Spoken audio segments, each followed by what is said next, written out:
Book 1 == Chapter 1 1. The Master said, Is it not pleasant to learn with a constant perseverance and application? 2. Is it not delightful to have friends coming from distant quarters?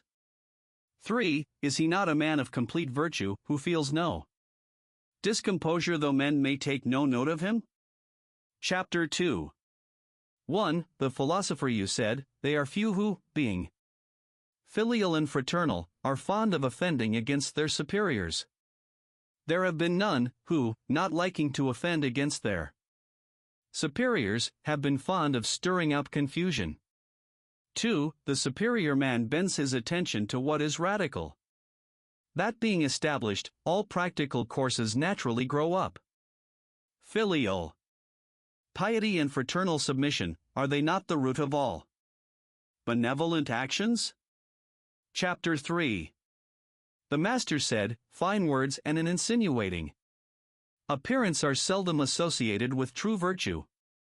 Chapter 4 The philosopher Sang said, I daily examine myself on 3 points: whether, in transacting business for others, I may have been not faithful; whether, in intercourse with friends, I may have been not sincere; whether I may have not mastered and practiced the instructions of my teacher.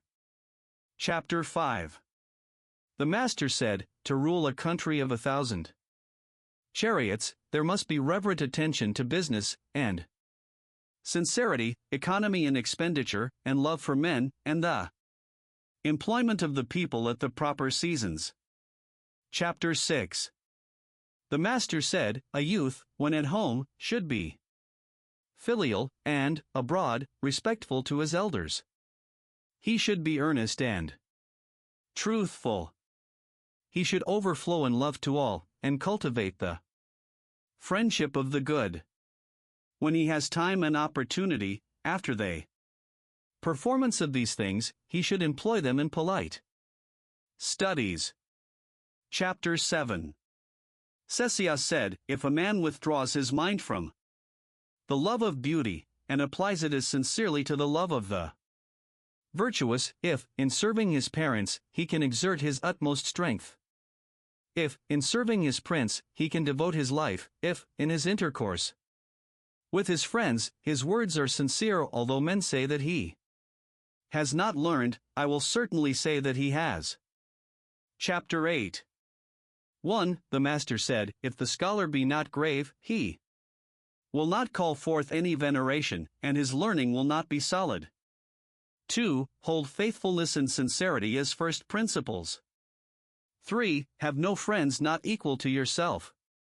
4. When you have faults, do not fear to abandon them. Chapter 9 The philosopher Sang said, Let there be a careful attention to perform the funeral rites to parents, and let them be followed when long gone with the ceremonies of sacrifice, then the virtue of the people will resume its proper excellence. Chapter 10 1. Ctesias asked Sekung, saying, When our master comes to any country, he does not fail to learn all about its government. Does he ask his information? Or is it given to him? 2. Sekung said, Our master is benign, upright, courteous, temperate, and complaisant, and thus he gets his information. The master's mode of asking information, is it not different from that of other men? Chapter 11 The Master said, While a man's father is alive, look at the bent of his will; when his father is dead, look at his conduct.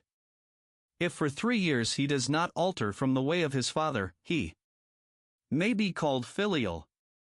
Chapter 12 1. The philosopher you said, in practicing the rules of propriety, a natural ease is to be prized in the ways prescribed by the ancient kings. This is the excellent quality, and in things small and great we follow them.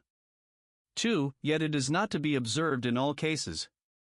If one, knowing how such ease should be prized, manifests it, without regulating it, By the rules of propriety, this likewise is not to be done. Chapter 13. The philosopher you said, when agreements are made according to what is right, what is spoken can be made good. When respect is shown according to what is proper, one keeps far from shame and disgrace. When the parties upon whom a man leans are proper persons to be intimate with, he can make them his guides and masters. Chapter 14. The master said, he who aims to be a man of complete virtue in his food does not seek to gratify his appetite, nor in his dwelling place does he seek the appliances of ease. He is earnest in what he is doing, and careful in his speech. He frequents the company of men of principle that he may be rectified. Such a person may be said indeed to love to learn. Chapter 15.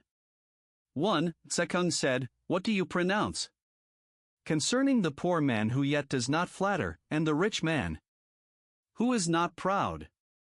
The master replied, they will do, but they are not equal to him, who, though poor, is yet cheerful, and to him, who, though rich, loves the rules of propriety. 2. Tsekung replied, it is said in the book of poetry, as you cut and then file, as you carve and then polish. The meaning is the same, I apprehend, as that which you have just expressed. 3. The master said, with one like Tsze, I can begin to talk about the odes. I told him one point, and he knew its proper sequence. Chapter 16. The master said, I will not be afflicted at men's not knowing me, I will be afflicted that I do not know men. Book 2 == Chapter 1. The master said, he who exercises government by means of his virtue may be compared to the North Polar Star, which keeps its place and all the stars turn towards it. Chapter 2. The master said, in the book of poetry are 300 pieces, but the design of them all may be embraced in one sentence, having no depraved thoughts. Chapter 3. 1. The master said, if the people be led by laws, and uniformity sought to be given them by punishments, they will try to avoid the punishment, but have no sense of shame. 2. If they be led by virtue, and uniformity sought to be given them by the rules of propriety, they will have the sense of shame, and moreover will become good. Chapter 4. 1. The master said, at 15, I had my mind bent on learning. 2. At 30, I stood firm. 3. At 40, I had no doubts. 4. At 50, I knew the decrees of heaven. 5. At 60, my ear was an obedient organ for the reception of truth. 6. At 70, I could follow what my heart desired, without transgressing what was right. Chapter 5. 1. Mang I asked what filial piety was. The master said, it is not being disobedient. 2. Soon after, as Fan Chih was driving him, the master told him, saying, Mang's son asked me what filial piety was, and I answered him, not being disobedient. 3. Fan Chih said, what did you mean? The master replied, that parents, when alive, be served according to propriety, that when dead, they should be buried according to propriety, and that they should be sacrificed to according to propriety. Chapter 6. Mang Wu asked what filial piety was. The master said, parents are anxious lest their children should be sick. Chapter 7. Seiyu asked what filial piety was. The master said, the filial piety of nowadays means the support of one's parents. But dogs and horses likewise are able to do something in the way of support, without reverence. What is there to distinguish the one support given from the other? Chapter 8. Sesia asked what filial piety was. The master said, the difficulty is with the countenance. If, when their elders have any troublesome affairs, the young take the toil of them, and if, when the young have wine and food, they set them before their elders, is this to be considered filial piety?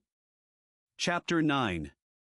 The master said, I have talked with Hui for a whole day, and he has not made any objection to anything I said, as if he were stupid. He has retired, and I have examined his conduct when away from me, and found him able to illustrate my teachings. Hui, he is not stupid. Chapter 10, 1. The master said, see what a man does. 2. Mark his motives. 3. Examine in what things he rests. 4. How can a man conceal his character? 5. How can a man conceal his character? Chapter 11. The master said, if a man keeps cherishing his old knowledge so as continually to be acquiring new, he may be a teacher of others. Chapter 12. The master said, the accomplished scholar is not a utensil. Chapter 13. Sekong asked what constituted the superior man. The master said, he acts before he speaks, and afterwards speaks according to his actions. Chap. 14. The master said, the superior man is Catholic and no partisan. The mean man is partisan and not Catholic. Chapter 15. The master said, learning without thought is labor lost, thought without learning is perilous. Chapter 16. The master said, the study of strange doctrines is injurious indeed. Chapter 17. The master said, shall I teach you what knowledge is? When you know a thing, to hold that you know it. And when you do not know a thing, to allow that you do not know it. This is knowledge. Chapter 17. 1. Sichang was learning with a view to official emolument. 2. The master said, hear much and put aside the points of which you stand in doubt, while you speak cautiously at the same time of the others, then you will afford few occasions for blame. See much and put aside the things which seem perilous, while you are cautious at the same time in carrying the others into practice. Then you will have few occasions for repentance. When one gives few occasions for blame in his words, and few occasions for repentance in his conduct, he is in the way to get emolument. Chapter 19. The Duke Ai asked, saying, what should be done in order to secure the submission of the people? Confucius replied, advance the upright and set aside the crooked, then the people will submit. Advance the crooked and set aside the upright, then the people will not submit. Chapter 20. Shi Kang asked how to cause the people to reverence their ruler, to be faithful to him, and to go on to nerve themselves to virtue. The master said, let him preside over them with gravity, then they will reverence him. Let him be filial and kind to all, then they will be faithful to him. Let him advance the good and teach the incompetent, then they will eagerly seek to be virtuous. Chapter 21. 1. Someone addressed Confucius, saying, Sir, why are you not engaged in the government? 2. The master said, what does the Shuqing say of filial piety? You are filial, you discharge your brotherly duties. These qualities are displayed in government. This then also constitutes the exercise of government. Why must there be that making one be in the government? Chapter 22. The master said, I do not know how a man without truthfulness is to get on. How can a large carriage be made to go without the crossbar for yoking the oxen to, or a small carriage without the arrangement for yoking the horses? Chapter 23. 1. Sechang asked whether the affairs of 10 ages after could be known. 2. Confucius said, the Yin dynasty followed the regulations of the Xia, wherein it took from or added to them may be known. The Zhao dynasty has followed the regulations of Yin, wherein it took from or added to them may be known.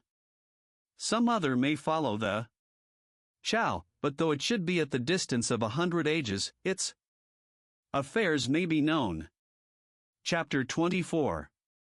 1. The Master said, for a man to sacrifice to a spirit which does not belong to him is flattery. 2. To see what is right and not to do it is want of courage. Book 3 == Chapter 1. Confucius said of the head of the Qi family, who had 8 rows of pantomimes in his area, if he can bear to do this, what may he not bear to do? Chapter 2. The 3 families used the Yung ode, while the vessels were being removed, at the conclusion of the sacrifice. The Master said, assisting are the princes, the Son of Heaven looks profound and grave. What application can these words have in the hall of the 3 families? Chapter 3. The Master said, if a man be without the virtues proper to humanity, what has he to do with the rights of propriety? If a man be without the virtues proper to humanity, what has he to do with music? Chapter 4. 1. Lin Fang asked what was the first thing to be attended to in ceremonies. 2. The Master said, a great question indeed. 3. In festive ceremonies, it is better to be sparing than extravagant. In the ceremonies of mourning, it is better that there be deep sorrow than a minute attention to observances. Chapter 5. The Master said, the rude tribes of the East and North have their princes, and are not like the states of our great land which are without them. Chapter 6. The chief of the Qi family was about to sacrifice to the Tai mountain. The Master said to Zanyu, can you not save him from this? He answered, I cannot. Confucius said, alas! Will you say that the Tai mountain is not so discerning as Lin Fang? Chapter 7. The Master said, the student of virtue has no contentions. If it be said he cannot avoid them, shall this be in archery? But he bows complacently to his competitors, thus he ascends the hall, descends, and exacts the forfeit of drinking. In his contention, he is still the Chunse. Chapter 8. 1. Cecilia asked, saying, what is the meaning of the passage, the pretty dimples of her artful smile, the well defined black and white of her eye, the plain ground for the colors? 2. The Master said, the business of laying on the colors follows the preparation of the plain ground. 3. Ceremonies then are a subsequent thing? The Master said, it is Shang who can bring out my meaning. Now I can begin to talk about the odes with him. Chapter 9.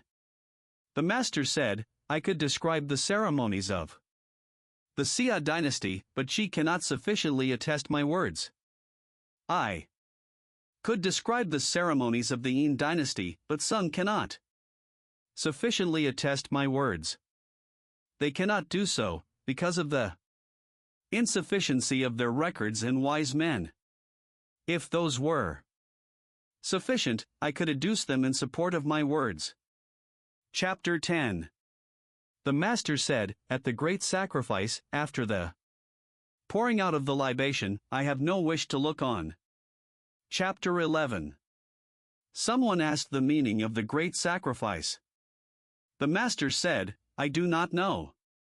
He who knew its meaning would find it as easy to govern the kingdom as to look on this, pointing to his palm. Chapter 12. 1. He sacrificed to the dead, as if they were Present. He sacrificed to the spirits, as if the spirits were present. 2. The master said, I consider my not being present at the sacrifice, as if I did not sacrifice. Chapter 13. 1. Wang Sun Xia asked, saying, What is the meaning of the saying, it is better to pay court to the furnace than to the southwest corner? 2. The master said, Not so. He who offends against heaven has none to whom he can pray. Chapter 14. The master said, Chao had the advantage of viewing the two past dynasties. How complete and elegant are its regulations. I follow Chao. Chapter 15. The master, when he entered the grand temple, asked about everything. Someone said, Who will say that the son of the man of Chao knows the rules of propriety? He has entered the grand temple and asks about everything. The master heard the remark and said, This is a rule of propriety. Chapter 16. The master said, In archery it is not going through the leather, which is the principal thing, because people's strength is not equal. This was the old way. Chapter 17. 1. Sekung wished to do away with the offering of a sheep connected with the inauguration of the first day of each month. 2. The master said, TSE, you love the sheep, I love the ceremony. Chapter 17. The master said, The full observance of the rules of propriety in serving one's prince is accounted by people to be flattery. Chapter 19. The Duke Ting asked how a prince should employ his ministers, and how ministers should serve their prince. Confucius replied, A prince should employ his minister according to the rules of propriety. Ministers should serve their prince with faithfulness. Chapter 20. The master said, The Quan Tzu is expressive of enjoyment without being licentious, and of grief without being hurtfully excessive. Chapter 21. 1. The Duke Ai asked Saiwa about the altars of the spirits of the land. Saiwa replied, The Xia sovereign planted the pine tree about them, the men of the Yin planted the cypress, and the men of the Chao planted the chestnut tree, meaning thereby to cause the people to be in awe. 2. When the master heard it, he said, Things that are done, it is needless to speak about. Things that have had their course, it is needless to remonstrate about. Things that are past, it is needless to blame. Chapter 22. 1. The master said, Small indeed was the capacity of Quan Chung. 2. Someone said, Was Quan Chung parsimonious? Quan was the reply, had the San Kuei and his officers performed no double duties, how can he be considered parsimonious? 3. Then, did Quan Chung know the rules of propriety? The master said, The princes of states have a screen intercepting the view at their gates. Quan had likewise a screen at his gate. The princes of states on any friendly meeting between two of them had a stand on which to place their inverted cups. Quan had also such a stand. If Quan knew the rules of propriety, who does not know them? Chapter 32. The master instructing the grand music master of Lu said, How to play music may be known. At the commencement of the piece, all the parts should sound together.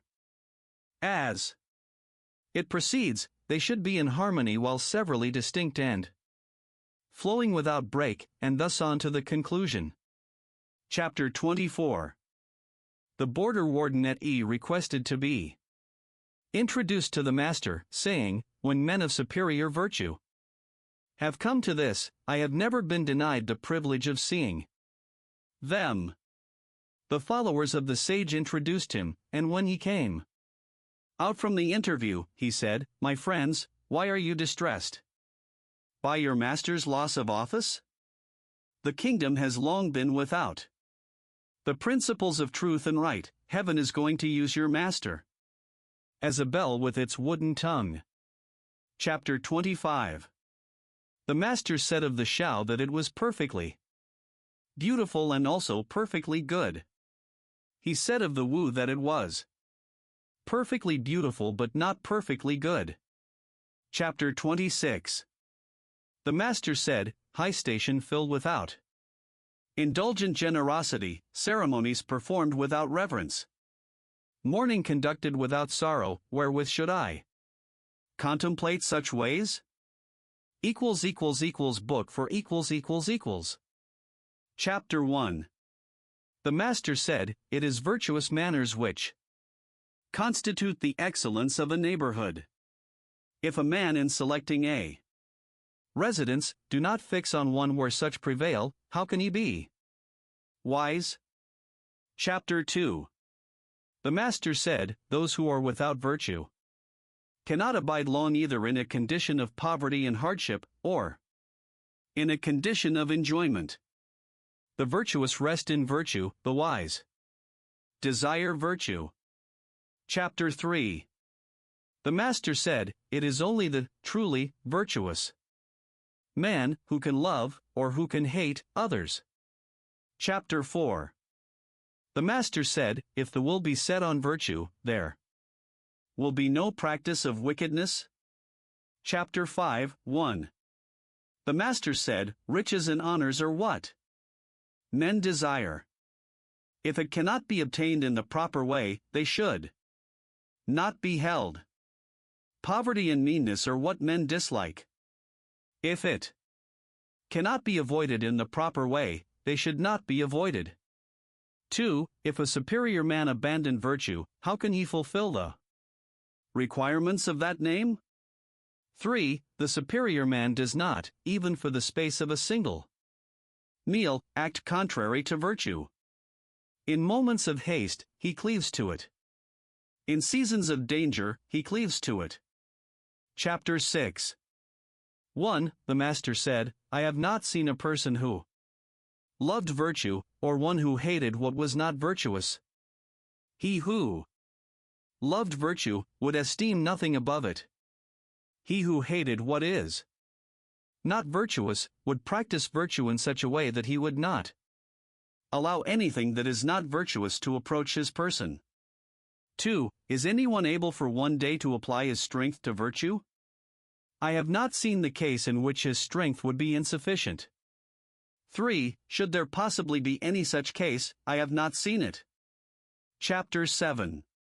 The master said, "The faults of men are characteristic of the class to which they belong. By observing a man's faults, it may be known that he is virtuous." Chapter 8. The master said, "If a man in the morning hear the right way, he may die in the evening without regret." Chapter 9. The master said, "A scholar, whose mind is set on truth, and who is ashamed of bad clothes and bad food, is not fit to be discoursed with." Chapter 10. The master said, "The superior man, in the world, does not set his mind either for anything, or against anything. What is right he will follow." Chapter 11. The master said, "The superior man thinks of virtue. The small man thinks of comfort. The superior man thinks of the sanctions of law, the small man thinks of favors which he may receive." Chapter 12. The master said, "He who acts with a constant view to his own advantage will be much murmured against." Chapter 13. The master said, "If a prince is able to govern his kingdom with the complaisance proper to the rules of propriety, what difficulty will he have? If he cannot govern it with that complaisance, what has he to do with the rules of propriety?" Chapter 14. The master said, "A man should say, I am not Concerned that I have no place, I am concerned how I may fit myself for one.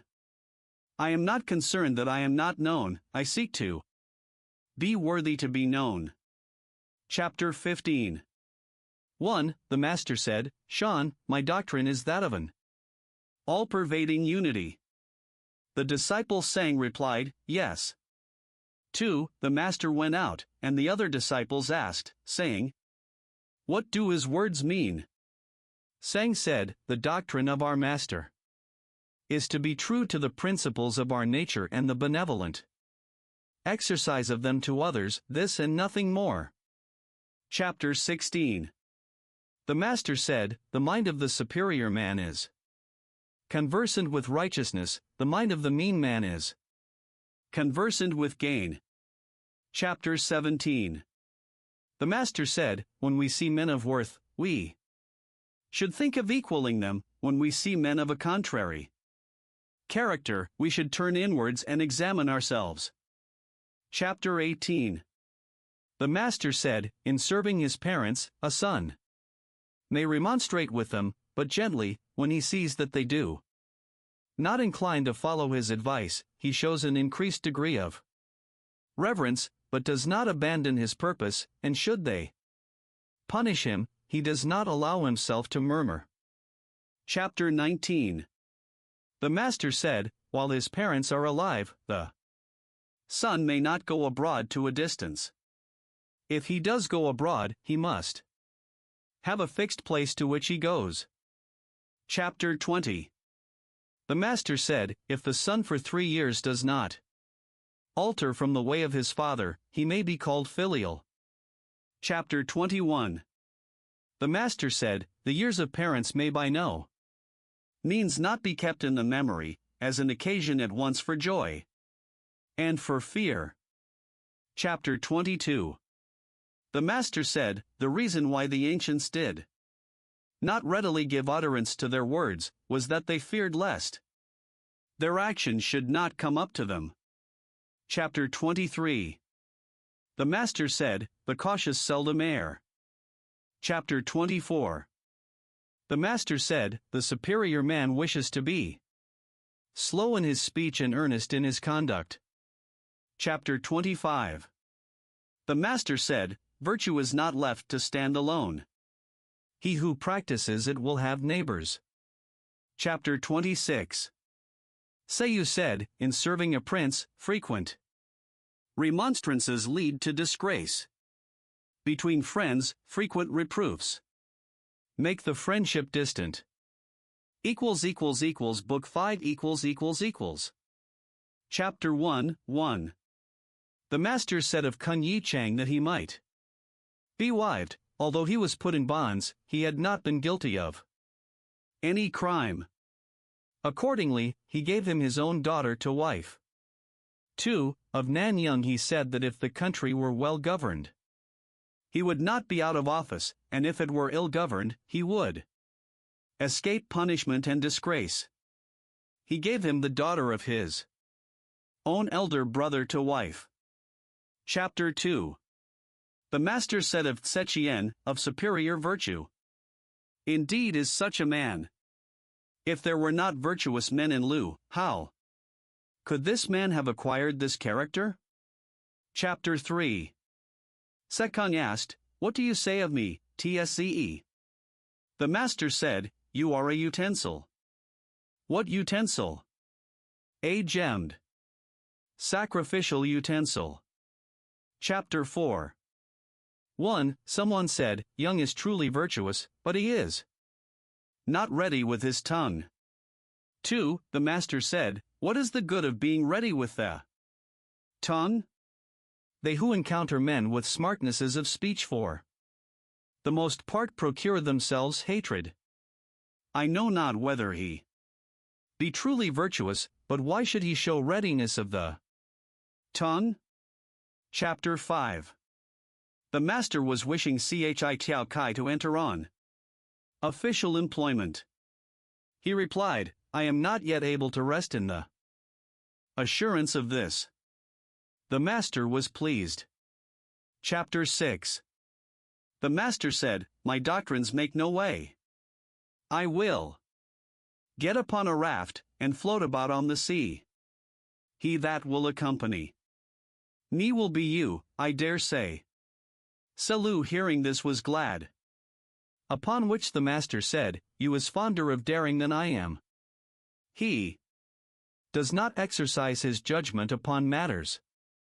Chapter 7. 1. Mangwu asked about Selu, whether he was perfectly virtuous. The master said, "I do not know." 2. He asked again, when the master replied, "In a kingdom of 1,000 chariots, you might be employed to manage the military levies, but I do not know whether he be perfectly virtuous." 3. And what do you say of Chiu?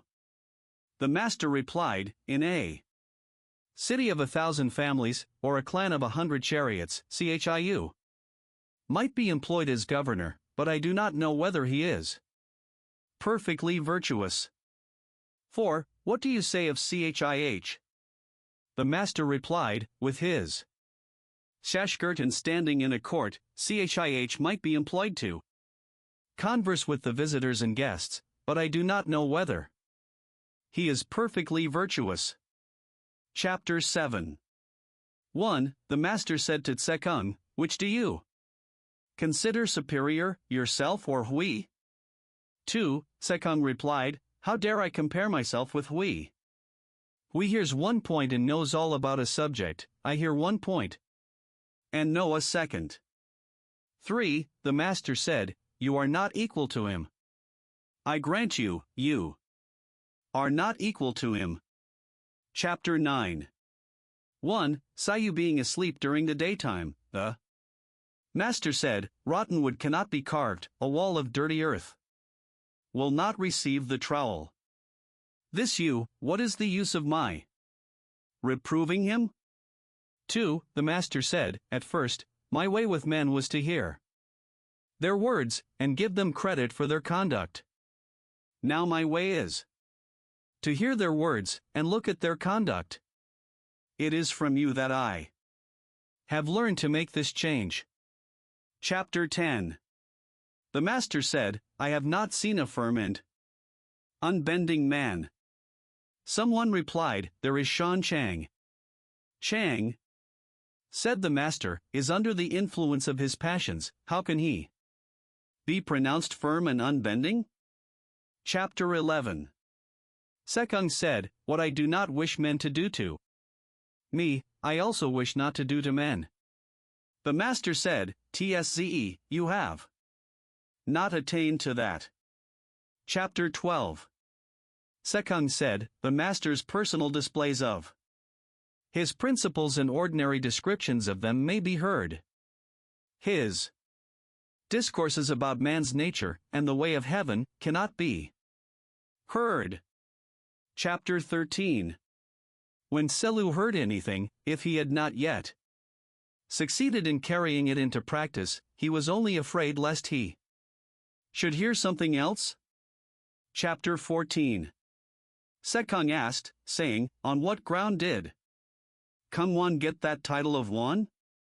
The master said, "He was of an active nature and yet fond of learning, and he was not ashamed to ask and learn of his inferiors. On these grounds he has been styled Wan." Chapter 15. The master said of Tsesiachin that he had four of the characteristics of a superior man in his conduct of himself. He was humble, in serving his superiors; he was respectful, in nourishing the people; he was kind, in ordering the people; he was just. Chapter 16. The master said, Yin Ping knew well how to maintain friendly intercourse. The acquaintance might be long, but he showed the same respect as at first. Chapter 17. The master said, Sangwon kept a large tortoise in a house, on the capitals of the pillars of which he had hills made, and with representations of duckweed on the small pillars above.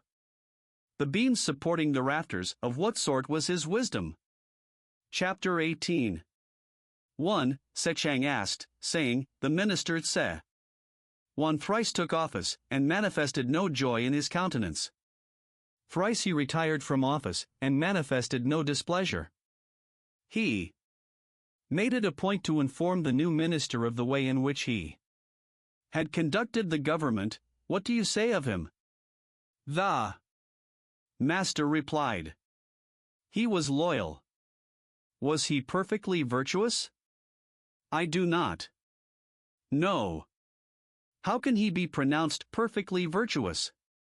2. Sechang proceeded, when the officer Chui killed the Prince of Chi, Chanwan, though he was the owner of 40 horses, abandoned them and left the country.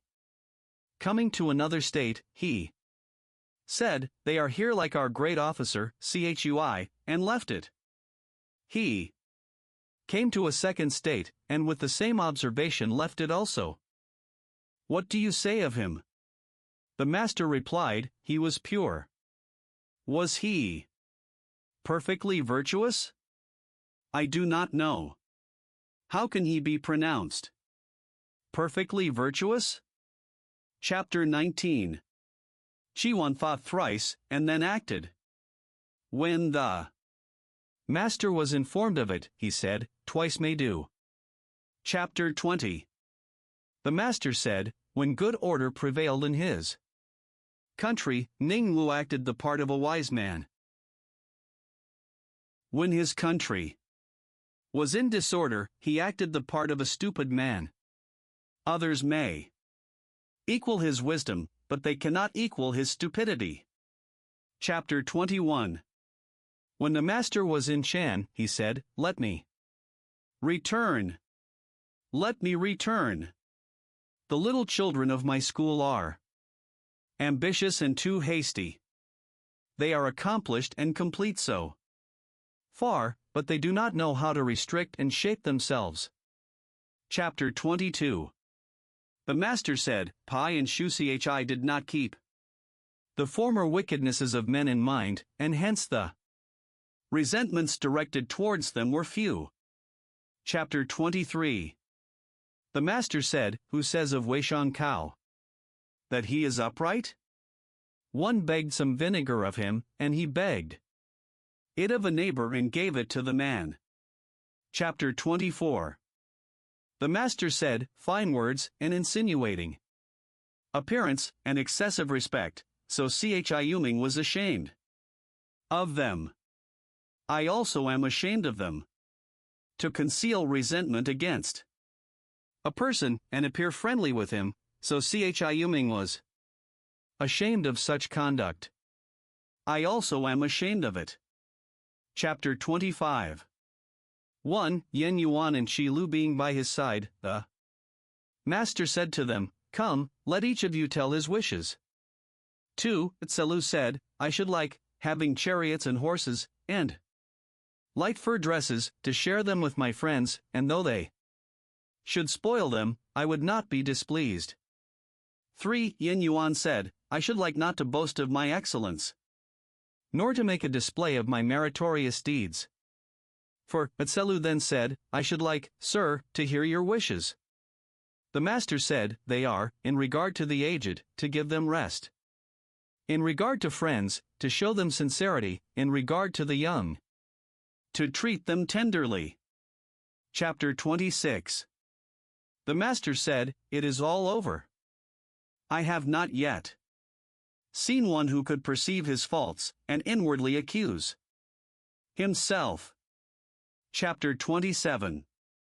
The master said, in a hamlet of 10 families, there may be found one honorable and sincere as I am, but not so fond of learning.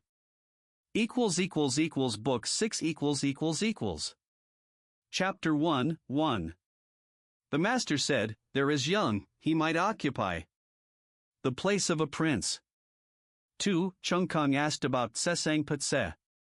The master said, he may pass. He does not mind small matters. 3. Chung Kong said, if a man cherish in himself a reverential feeling of the necessity of attention to business, though he may be easy in small matters in his government of the people, that may be allowed. But if he cherish in himself that easy feeling, and also carry it out in his practice, is not such an easy mode of procedure excessive? For, the master said, Young's words are right. Chapter 2. The Duke Ai asked which of the disciples loved to learn.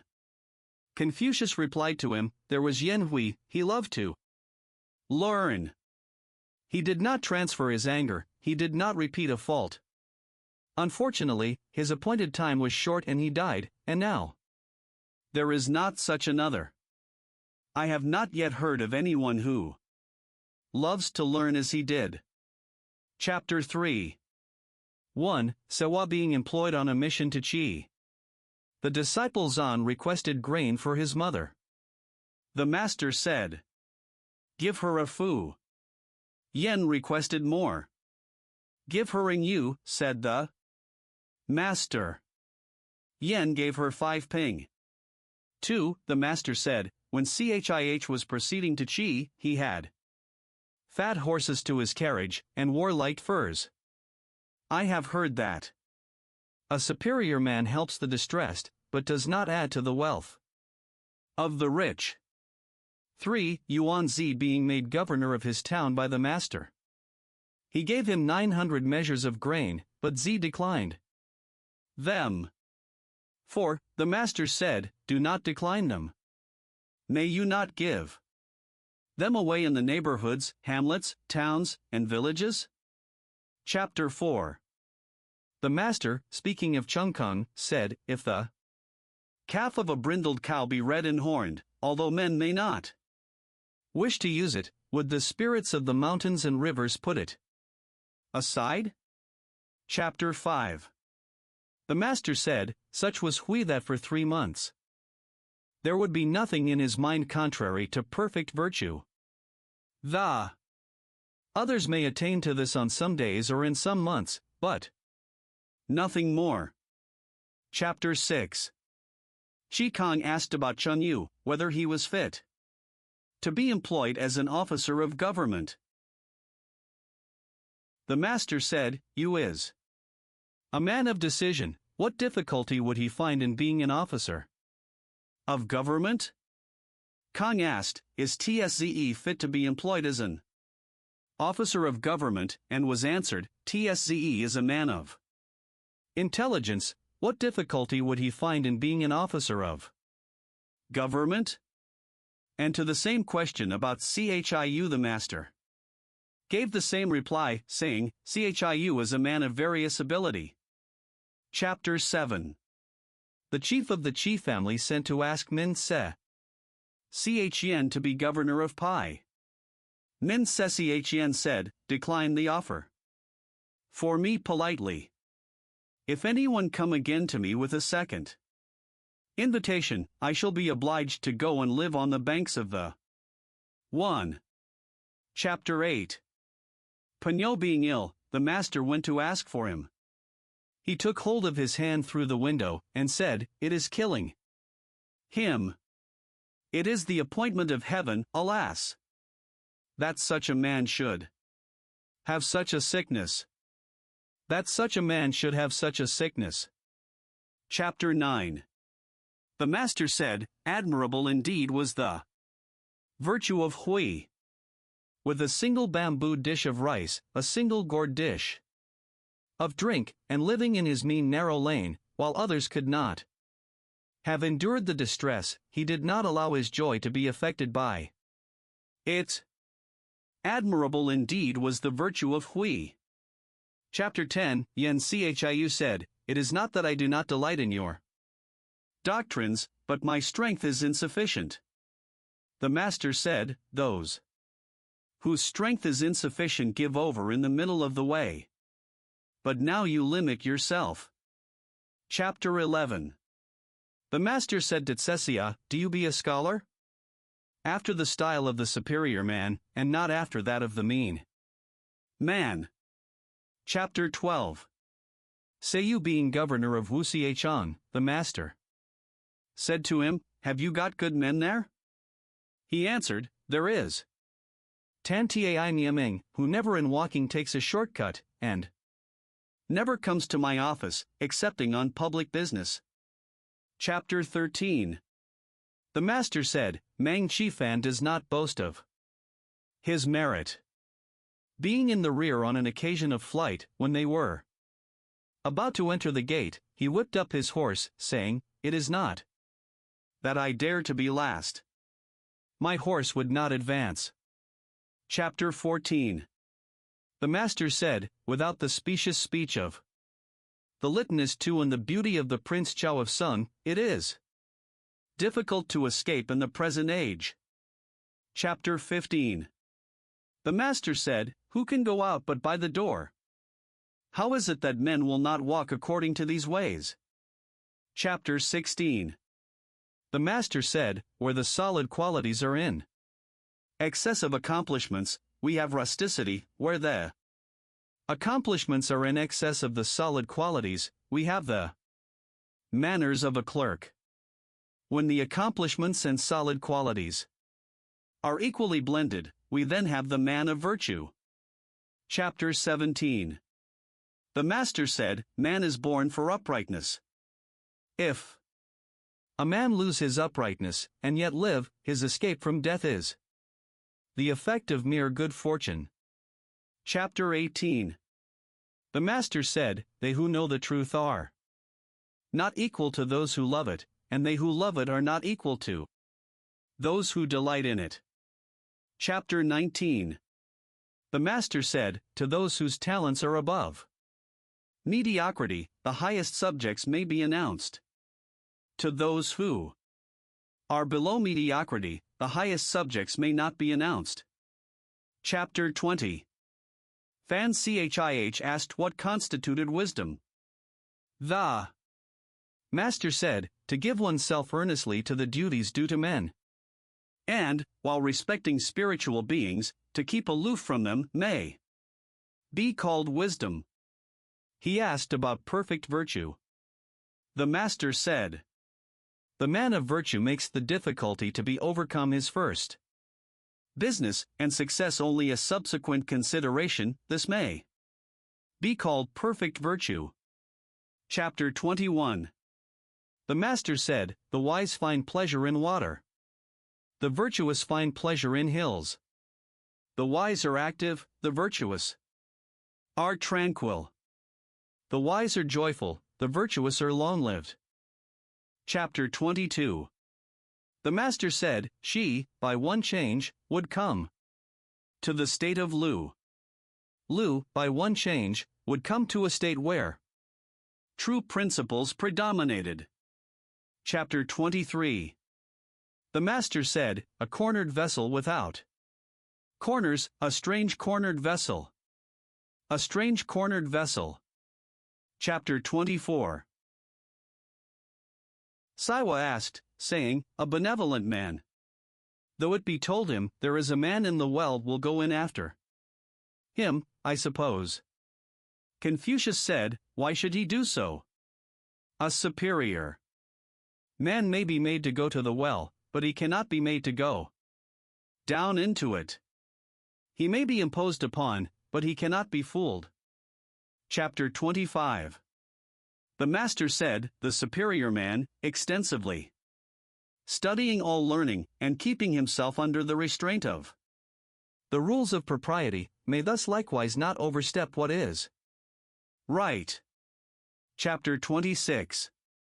The master having visited Nanse, Selu was displeased, on which the master swore, saying, Wherein I have done improperly, may heaven reject me, may heaven reject me. Chapter 27. The master said, Perfect is the virtue which is according to the constant mean. Rare for a long time has been its practice among the people. Chapter 28. 1. Sekung said, Suppose the case of a man extensively conferring benefits on the people, and able to assist all. What would you say of him? Might he be called perfectly virtuous? The master said, Why speak only of virtue in connection with him? must he not have the qualities of a sage? Even Yao and Shun were still solicitous about this. 2. Now the man of perfect virtue, wishing to be established himself, seeks also to establish others, wishing to be enlarged himself, he seeks also to enlarge others. 3. To be able to judge of others by what is nigh in ourselves. This may be called the art of virtue. Book 7 == Chapter 1. The Master said, a transmitter and not a maker. Believing in and loving the ancients, I venture to compare myself with our old Pang. Chapter 2. The Master said, the silent treasuring up of knowledge, learning without satiety, and instructing others without being wearied, which one of these things belongs to me? Chapter 3. The Master said, the leaving virtue without proper cultivation, the not thoroughly discussing what is learned, not being able to move towards righteousness of which a knowledge is gained, and not being able to change what is not good. These are the things which occasion me solicitude. Chapter 4. When the Master was unoccupied with business, his manner was easy, and he looked pleased. Chapter 5. The Master said, extreme is my decay. For a long time, I have not dreamed, as I was wont to do, that I saw the Duke of Chow. Chapter 6. 1. The Master said, let the will be set on the path of duty. 2. Let every attainment in what is good be firmly grasped. 3. Let perfect virtue be accorded with. 4. Let relaxation and enjoyment be found in the polite arts. Chapter 7. The Master said, from the man bringing his bundle of dried flesh for my teaching upwards, I have never refused instruction to anyone. Chapter 8. The Master said, I do not open up the truth to one who is not eager to get knowledge, nor help out anyone who is not anxious to explain himself. When I have presented one corner of a subject to anyone, and he cannot from it learn the other 3, I do not repeat my lesson. Chapter 9. 1. When the Master was eating by the side of a mourner, he never ate to the full. 2. He did not sing on the same day in which he had been weeping. Chapter 10. 1. The Master said to Yen Yuan, when called to office, to undertake its duties, when not so called, to lie retired. It is only I and you who have attained to this. 2. Selu said, if you had the conduct of the armies of a great state, whom would you have to act with you? 3. The Master said, I would not have him to act with me, who will unarmed attack a tiger, or cross a river without a boat, dying without any regret. My associate must be the man who proceeds to action full of solicitude, who is fond of adjusting his plans, and then carries them into execution. Chapter 11. The Master said, if the search for riches is sure to be successful, though I should become a groom with whip in hand to get them, I will do so. As the search may not be successful, I will follow after that which I love. Chapter 12. The things in reference to which the Master exercised the greatest caution were fasting, war, and sickness. Chapter 13. When the Master was in Shi, he heard the Shao, and for 3 months did not know the taste of flesh.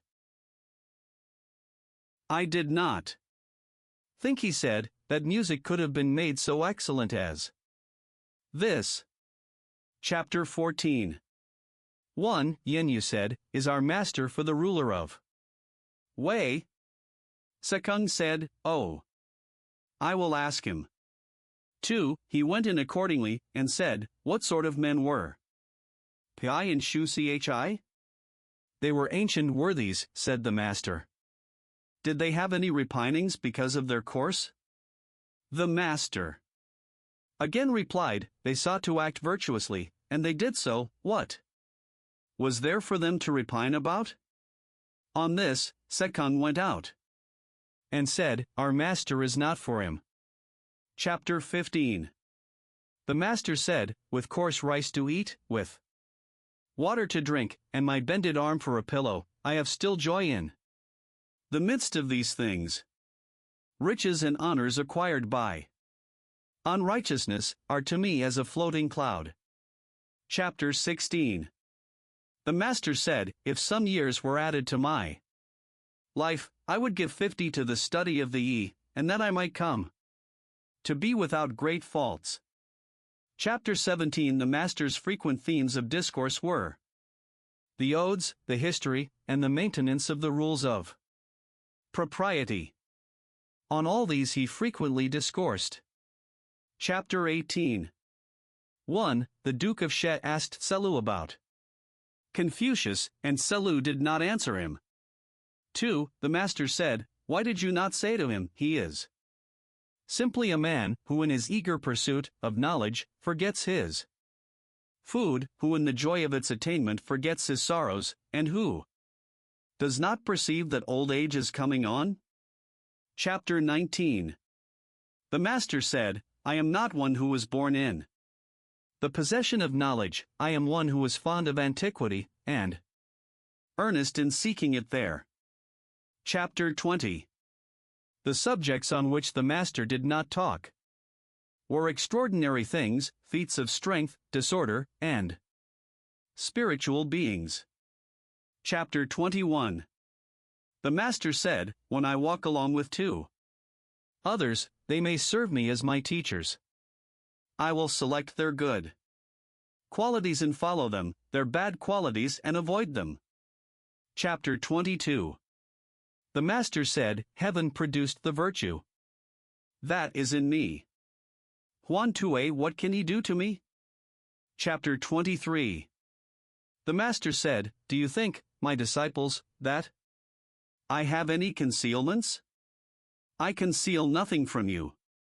There is nothing which I do that is not shown to you, my disciples, that is my way. Chapter 24. There were 4 things which the master taught: letters, ethics, devotion of soul, and truthfulness. Chapter 25.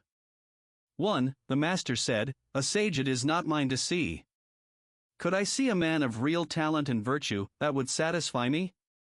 2. The master said, A good man it is not mine to see. Could I see a man possessed of constancy, that would satisfy me?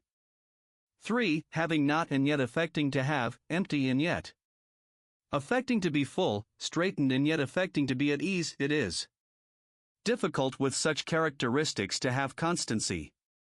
Chapter 26. The master angled, but did not use a net. He shot, but not at birds perching. Chapter 27. The master said, There may be those who act without knowing why. I do not do so. Hearing much and selecting what is good and following it, seeing much and keeping it in memory, or this is the second style of knowledge. Chapter 28. 1. It was difficult to talk, profitably and reputably, with the people of Huxiang, and a lad of that place.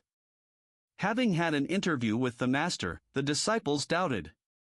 2. The master said, I admit people's approach to me without committing myself as to what they may do when they have retired. Why must one be so severe? If a man purify himself to wait upon me, I receive him so purified, without guaranteeing his past conduct. Chapter 29. The master said, Is virtue a thing remote? I wish to be virtuous, and lo, virtue is at hand. Chapter 30. 1. The minister of crime of Chan asked whether the Duke Chao knew propriety, and Confucius said, he knew propriety. 2. Confucius having retired, the minister bowed to Wu Ma Chi to come forward, and said, I have heard that the superior man is not a partisan. May the superior man be a partisan also? The prince married a daughter of the house of Wu, of the same surname with himself, and called her the elder Tsai of Wu. If the prince knew propriety, who does not know it? 3. Wu Machi reported these remarks, and the master said, I am fortunate. If I have any errors, people are sure to know them. Chapter 31. When the master was in company with a person who was singing, if he sang well, he would make him repeat the song, while he accompanied it with his own voice. Chapter 32. The master said, in letters I am perhaps equal to other men, but the character of the superior man, carrying out in his conduct what he professes, is what I have not yet attained to. Chapter 33. The master said, the sage and the man of perfect virtue, how dare I rank myself with them? It may simply be said of me, that I strive to become such without satiety, and teach others without weariness. Confucius said, this is just what we, the disciples, cannot imitate you in. Chapter 34. The master being very sick, Selu asked leave to pray for him. He said, may such a thing be done? Selu replied, it may. In the eulogies it is said, prayer has been made for thee to the spirits of the upper and lower worlds. The master said, my praying has been for a long time. Chapter 35. The master said, extravagance leads to insubordination, and parsimony to meanness. It is better to be mean than to be insubordinate. Chapter 36. The master said, the superior man is satisfied and composed, the mean man is always full of distress. Chapter 37. The master was mild, and yet dignified, majestic, and yet not fierce, respectful, and yet easy. Book 8 == Chapter 1. The master said, Taipa may be said to have reached the highest point of virtuous action. Thrice he declined the kingdom, and the people in ignorance of his motives could not express their approbation of his conduct. Chapter 2. 1. The master said, respectfulness, without the rules of propriety, becomes laborious bustle, carefulness, without the rules of propriety, becomes timidity, boldness, without the rules of propriety, becomes insubordination, straightforwardness. Without the rules of propriety, becomes rudeness. 2. When those who are in high stations perform well all their duties to their relations, the people are aroused to virtue. When old friends are not neglected by them, the people are preserved from meanness. Chapter 3. The philosopher sang being ill, he called to him the disciples of his school, and said, uncover my feet, uncover my hands. It is said in the book of poetry, we should be apprehensive and cautious, as if on the brink of a deep gulf, as if treading on thin ice, and so have I been. Now and hereafter, I know my escape from all injury to my person, O ye, my little children. Chapter 4. 1. The philosopher sang being ill, Meng Chang went to ask how he was. 2. Sang said to him, when a bird is about to die, its notes are mournful, when a man is about to die, his words are good. 3. There are 3 principles of conduct which the man of high rank should consider specially important, that in his deportment and manner he keep from violence and heedlessness, that in regulating his countenance he keep near to sincerity, and that in his words and tones he keep far from lowness and impropriety. As to such matters as attending to the sacrificial vessels, there are the proper officers for them.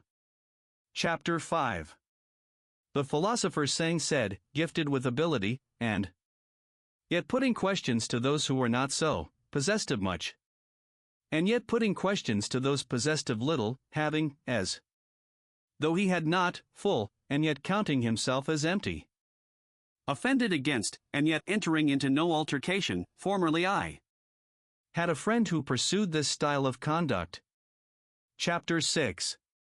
The philosopher saying said, suppose that there is an individual who can be entrusted with the charge of a young orphan prince, and can be commissioned with authority over a state of 100 li, and whom no emergency however great can drive from his principles. Is such a man a superior man?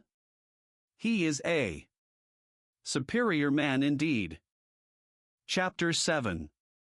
1. The philosopher saying said, the officer may not be without breadth of mind and vigorous endurance.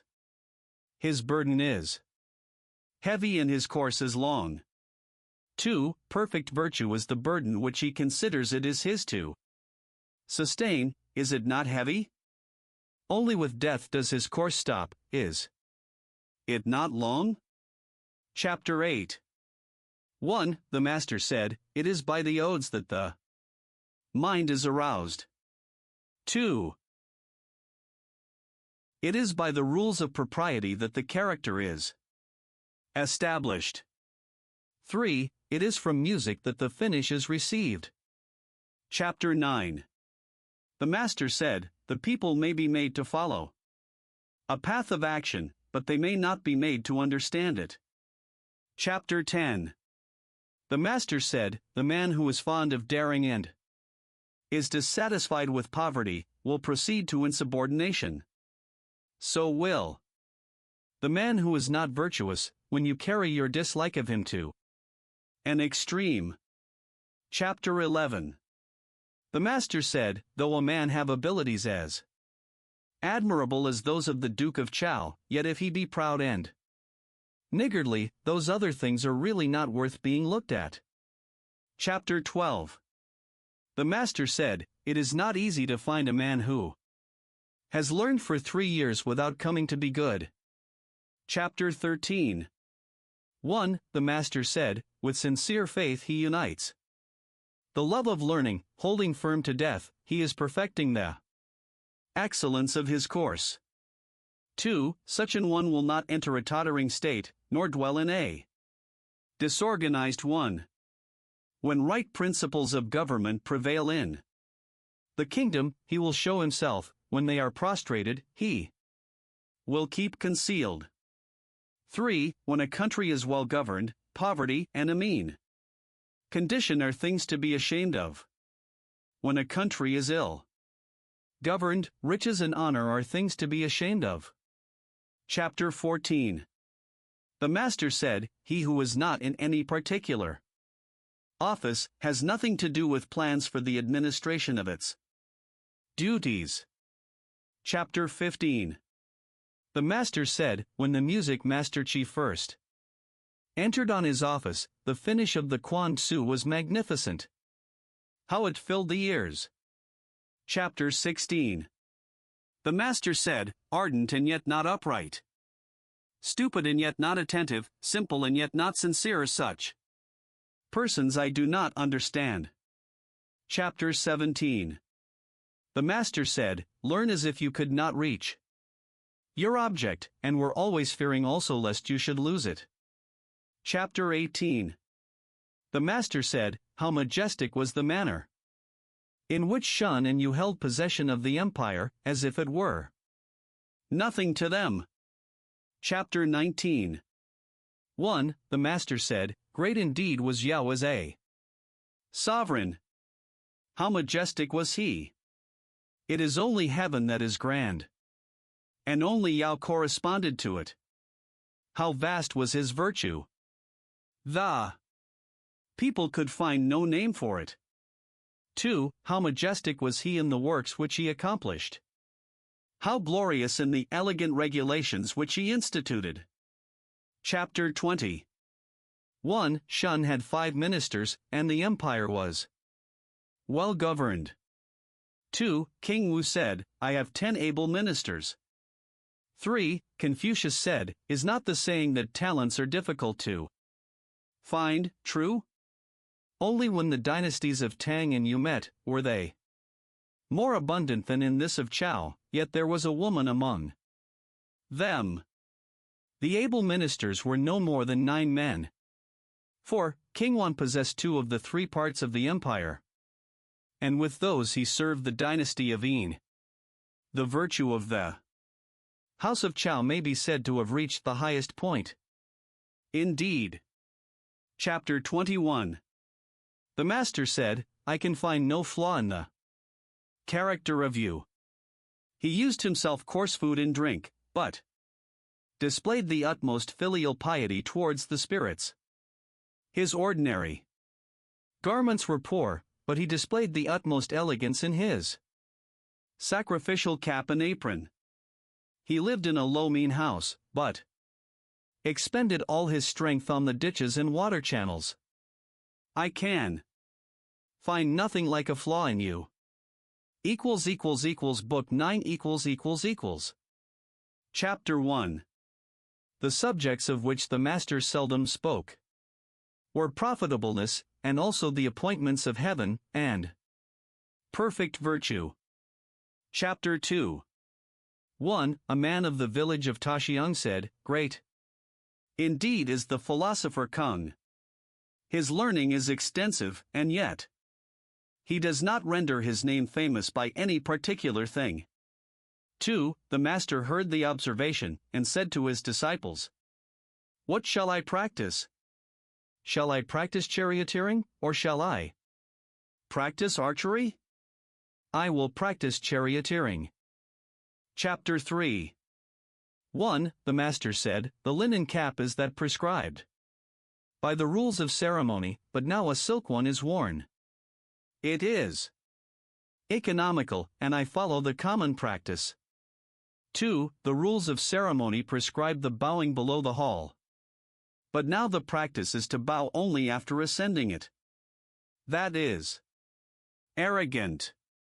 I continue to bow below the hall, though I oppose the common practice. Chapter 4. There were 4 things from which the master was entirely free. He had no foregone conclusions, no arbitrary predeterminations, no obstinacy, and no egoism. Chapter 5. 1. The master was put in fear in Kwang. 2. He said, after the death of King Wan, was not the cause of truth lodged here in me? 3. If heaven had wished to let this cause of truth perish, then I, a future mortal, should not have got such a relation to that cause. While heaven does not let the cause of truth perish, what can the people of Quan do to me? Chapter 6. 1. A high officer asked Sekung, saying, May we not say that your master is a sage? How various is his ability? 2. Sekung said, Certainly heaven has endowed him unlimitedly. He is about a sage. And, moreover, his ability is various. 3. The master heard of the conversation and said, Does the high officer know me? When I was young, my condition was low, and therefore I acquired my ability in many things, but they were mean matters. Must the superior man have such variety of ability? He does not need variety of ability. For, Lao said, the master said, having no official employment, I acquired many arts. Chapter 7. The master said, Am I indeed possessed of knowledge? I am not knowing. But if a mean person, who appears quite empty like, ask anything of me, I set it forth from one end to the other, and exhaust it. Chapter 8. The master said, The Fong bird does not come. The river sends forth no map, it is all over with me. Chapter 9. When the master saw a person in a morning dress, or anyone with the cap and upper and lower garments of full dress, or a blind person, on observing them approaching, though they were younger than himself, he would rise up, and if he had to pass by them, he would do so hastily. Chapter 10. 1. Yen Yuan, in admiration of the master's doctrines, sighed and said, I looked up to them, and they seemed to become more high. I tried to penetrate them, and they seemed to become more firm. I looked at them before me, and suddenly they seemed to be behind. 2. The master, by orderly method, skillfully leads men on. He enlarged my mind with learning, and taught me the restraints of propriety. 3. When I wish to give over the study of his doctrines, I cannot do so, and having exerted all my ability, there seems something to stand right up before me, but though I wish to follow and lay hold of it, I really find no way to do so. Chapter 11. 1. The master being very ill, Salu wished the disciples to act as ministers to him. 2. During a remission of his illness, he said, Long has the conduct of you been deceitful, by pretending to have ministers when I have them not. Whom should I impose upon? Should I impose upon heaven? 3. Moreover, than that I should die in the hands of ministers, is it not better that I should die in the hands of you, my disciples? And though I may not get a great burial, shall I die upon the road? Chapter 12. Sekung said, There is a beautiful gem here. Should I lay it up in a case and keep it? Or should I seek for a good price and sell it? The master said, Sell it. Sell it. But I would wait for one to offer the price. Chapter 13. 1. The master was wishing to go and live among the 9 wild tribes of the East. 2. Someone said, They are rude. How can you do such a thing? The master said, If a superior man dwelt among them, what rudeness would there be? Chapter 14. The master said, I returned from Waitaloo, and then the music was reformed, and the pieces in the royal songs and praise songs all found their proper places. Chapter 15. The master said, Abroad, to serve the high ministers and nobles, at home, to serve one's father and elder brothers, in all duties to the dead, not to dare not to exert one's self, and not to be overcome of wine. Which one of these things do I attain to? Chapter 16. The master, standing by a stream, said, It passes on just like this, not ceasing day or night. Chapter 17. The master said, I have not seen one who loves virtue as he loves beauty. Chapter 18. The master said, The prosecution of learning may be compared to what may happen in raising a mound. If there want but one basket of earth to complete the work, and I stop, the stopping is my own work. It may be compared to throwing down the earth on the level ground. Though but one basketful is thrown at a time, the advancing with it is my own going forward. Chapter 19. The master said, never flagging when I set forth anything to him, that is Hui. Chapter 20. The master said of Yen Yuan, Alas! I saw his constant advance. I never saw him stop in his progress. Chapter 21. The master said, There are cases in which the blade springs, but the plant does not go on to flower. There are cases where it flowers, but no fruit is subsequently produced. Chapter 22. The master said, A youth is to be regarded with respect. How do we know that his future will not be equal to our present? If he reached the age of 40 or 50, and has not made himself heard of, then indeed he will not be worth being regarded with respect. Chapter 25. The master said, Can men refuse to assent to the words of strict admonition? But it is reforming the conduct because of them which is valuable. Can men refuse to be pleased with words Of gentle advice? But it is unfolding their aim which is valuable. If a man be pleased with these words, but does not unfold their aim, and assents to those, but does not reform his conduct, I can really do nothing with him. Chapter 24. The Master said, hold faithfulness and sincerity as first principles. Have no friends not equal to yourself. When you have faults, do not fear to abandon them. Chapter 25. The Master said, the commander of the forces of a large state may be carried off, but the will of even a common man cannot be taken from him. Chapter 26. One, the Master said, dressed himself in a tattered robe quilted with hemp, yet standing by the side of men dressed in furs, and not ashamed. It is you who is equal to this. 2. He dislikes none, he covets nothing, what can he do but what is good? 3. Tselu kept continually repeating these words of the ode.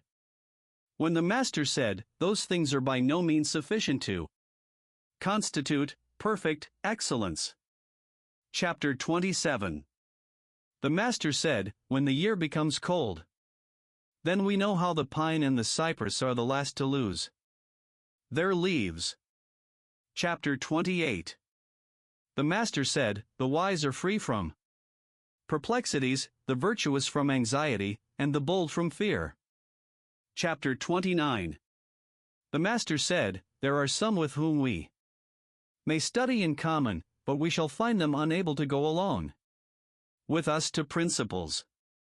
Perhaps we may go on with them to principles, but we shall find them unable to get established in those along with us.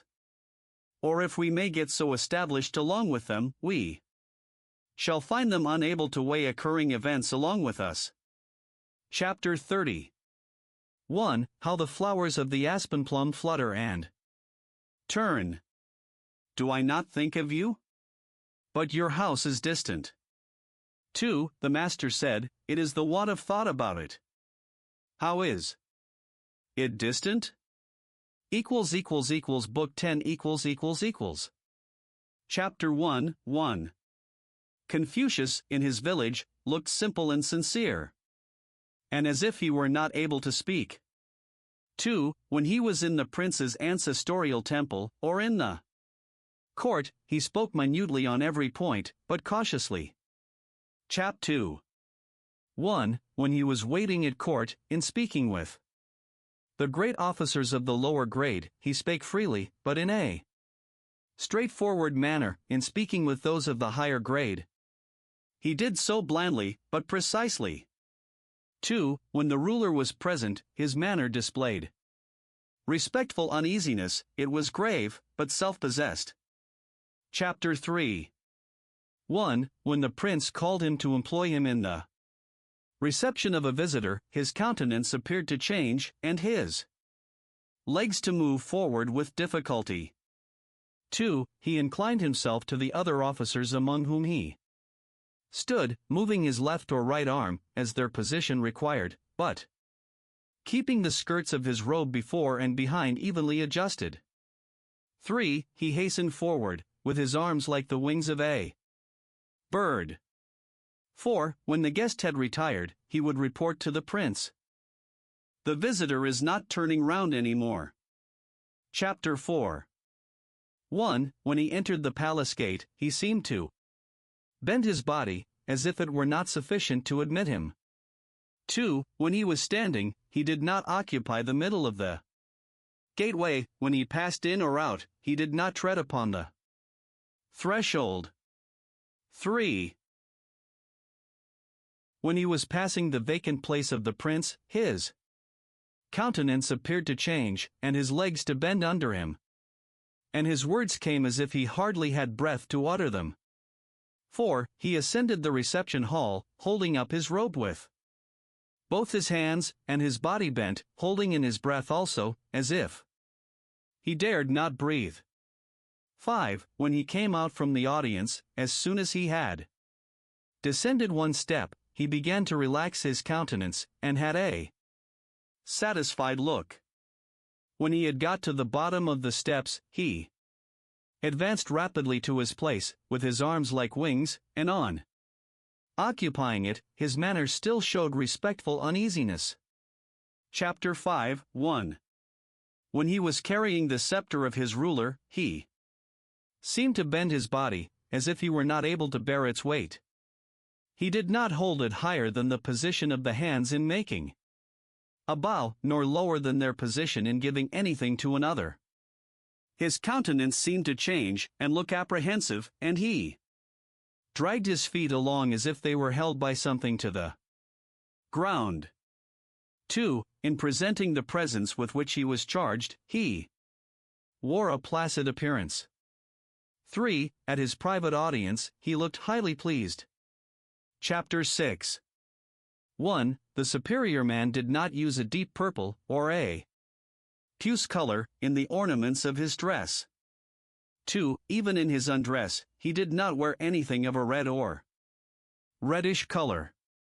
3. In warm weather, he had a single garment either of coarse or fine texture, but he wore it displayed over an inner garment. 4. Over lamb's fur he wore a garment of black, over fawn's fur one of white, and over fox's fur one of yellow. 5. The fur robe of his undress was long, with the right sleeve short. 6. He required his sleeping dress to be half as long again as his body. 7. When staying at home, he used thick furs of the fox or the badger. 8. When he put off mourning, he wore all the appendages of the girdle. 9. His undergarment, except when it was required to be of the curtain shape, was made of silk cut narrow above and wide below. 10. He did not wear lamb's fur or a black cap, on a visit of condolence. 11. On the first day of the month he put on his court robes and presented himself at court. Chapter 7. 1. When fasting, he thought it necessary to have his clothes brightly clean and made of linen cloth. 2. When fasting, he thought it necessary to change his food, and also to change the place where he commonly sat in the apartment. Chapter 8. 1. He did not dislike to have his rice finely cleaned, nor to have his minced meat cut quite small. 2. He did not eat rice which had been injured by heat or damp, and turned sour, nor fish or flesh which was gone. He did not eat what was discolored, or what was of a bad flavor, nor anything which was ill-cooked, or was not in season. 3. He did not eat meat which was not cut properly, nor what was served without its proper sauce. For, though there might be a large quantity of meat, he would not allow what he took to exceed the due proportion for the rice. It was only in wine that he laid down no limit for himself, but he did not allow himself to be confused by it. 5. He did not partake of wine and dried meat bought in the market. 6. He was never without ginger when he ate. 7. He did not eat much. 8. When he had been assisting at the prince's sacrifice, he did not keep the flesh which he received overnight. The flesh of his family sacrifice he did not keep over 3 days. If kept over 3 days, people could not eat it. 9. When eating, he did not converse. When in bed, he did not speak. 10. Although his food might be coarse rice and vegetable soup, he would offer a little of it in sacrifice with a grave, respectful air. Chapter 9. If his mat was not straight, he did not sit on it. Chapter 10, 1. When the villagers were drinking together, on those who carried staffs going out, he went out immediately after. 2. When the villagers were going through their ceremonies to drive away pestilential influences, he put on his court robes and stood on the eastern steps. Chapter 11. 1. When he was sending complimentary inquiries to anyone in another state, he bowed twice as he escorted the messenger away. 2. Shi Kong having sent him a present of physic, he bowed and received it, saying, I do not know it. I dare not taste it. Chapter 12. The stable being burned down, when he was at court, on his return he said, Has any man been hurt? He did not. Ask about the horses. Chapter 13. 1. When the prince sent him a gift of cooked meat, he would adjust his mat, first taste it, and then give it away to others. When the prince sent him a gift of undressed meat, he would have it cooked, and offer it to the spirits of his ancestors. When the prince sent him a gift of a living animal, he would keep it alive. 2. When he was in attendance on the prince and joining in the entertainment, the prince only sacrificed. He first tasted everything. 3. When he was ill and the prince came to visit him, he had his head to the east, made his court robes be spread over him, and drew his girdle across them. 4. When the prince's order called him, without waiting for his carriage to be yoked, he went at once. Chapter 14. When he entered the ancestral temple of the state, he asked about everything. Chapter 15. 1. When any of his friends died, if he had no relations who could be depended on for the necessary offices, he would say, I will bury him. 2. When a friend sent him a present, though it might be a carriage and horses, he did not bow. 3. The only present for which he bowed was that of the flesh of sacrifice. Chapter 16. 1. In bed, he did not lie like a corpse. At home, he did not put on any formal deportment. 2. When he saw anyone in a morning dress, though it might be an acquaintance, he would change countenance. When he saw anyone wearing the cap of full dress, or a blind person, though he might be in his undress, he would salute them in a ceremonious manner. 3. To any person in mourning he bowed forward to the crossbar of his carriage, he bowed in the same way to anyone bearing the tables of population. 4. When he was at an entertainment where there was an abundance of provisions set before him, he would change countenance and rise up. 5. On a sudden clap of thunder, or a violent wind, he would change countenance. Chapter 17. 1. When he was about to mount his carriage, he would stand straight, holding the cord. 2. When he was in the carriage, he did not turn his head quite round, he did not talk hastily, he did not point with his hands. Chapter 18. 1. Seeing the countenance, it instantly rises. It flies round, and by and by settles. 2. The master said, There is the hen pheasant on the hill bridge. At its season. At its season. Selu made a motion to it. Thrice it smelt him and then rose. Book 11 Chapter 1, 1. The master said, The men of former times, in the matters of ceremonies and music were rustics, it is said, while the men of these latter times, in ceremonies and music, are accomplished gentlemen. 2. If I have occasion to use those things, I follow the men of former times. Chapter 2. 1. The master said, Of those who were with me in Chan and Tsai, there are none to be found to enter my door. 2. Distinguished for their virtuous principles and practice. There were Yen Yuan, Min Sesiachian, Zan Pinyo, and Chung Kung.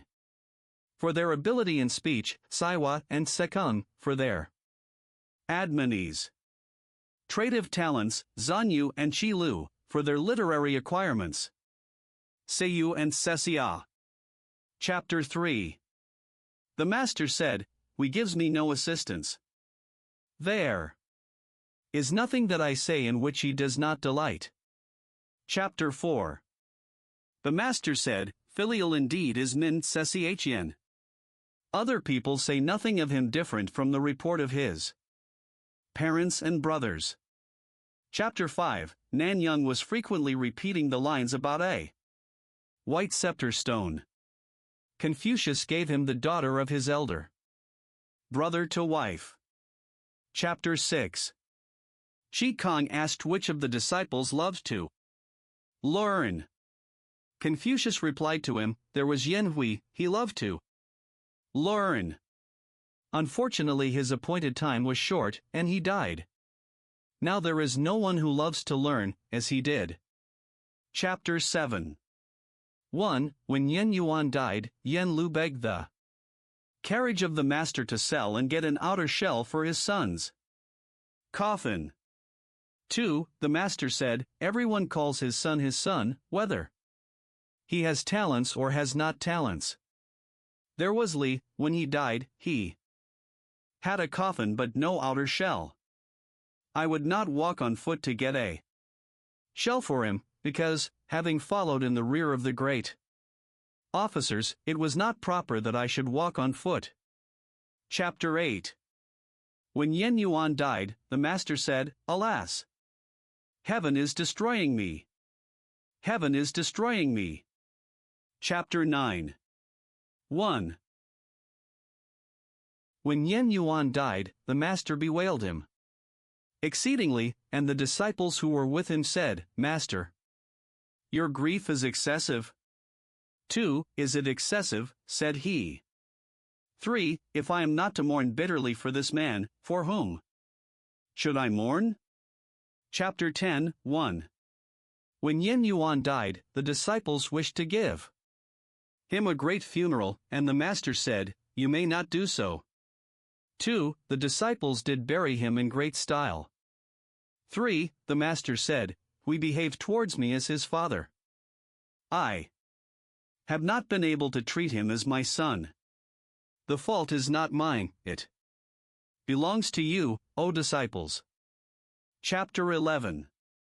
Shi Lu asked about serving the spirits of the dead.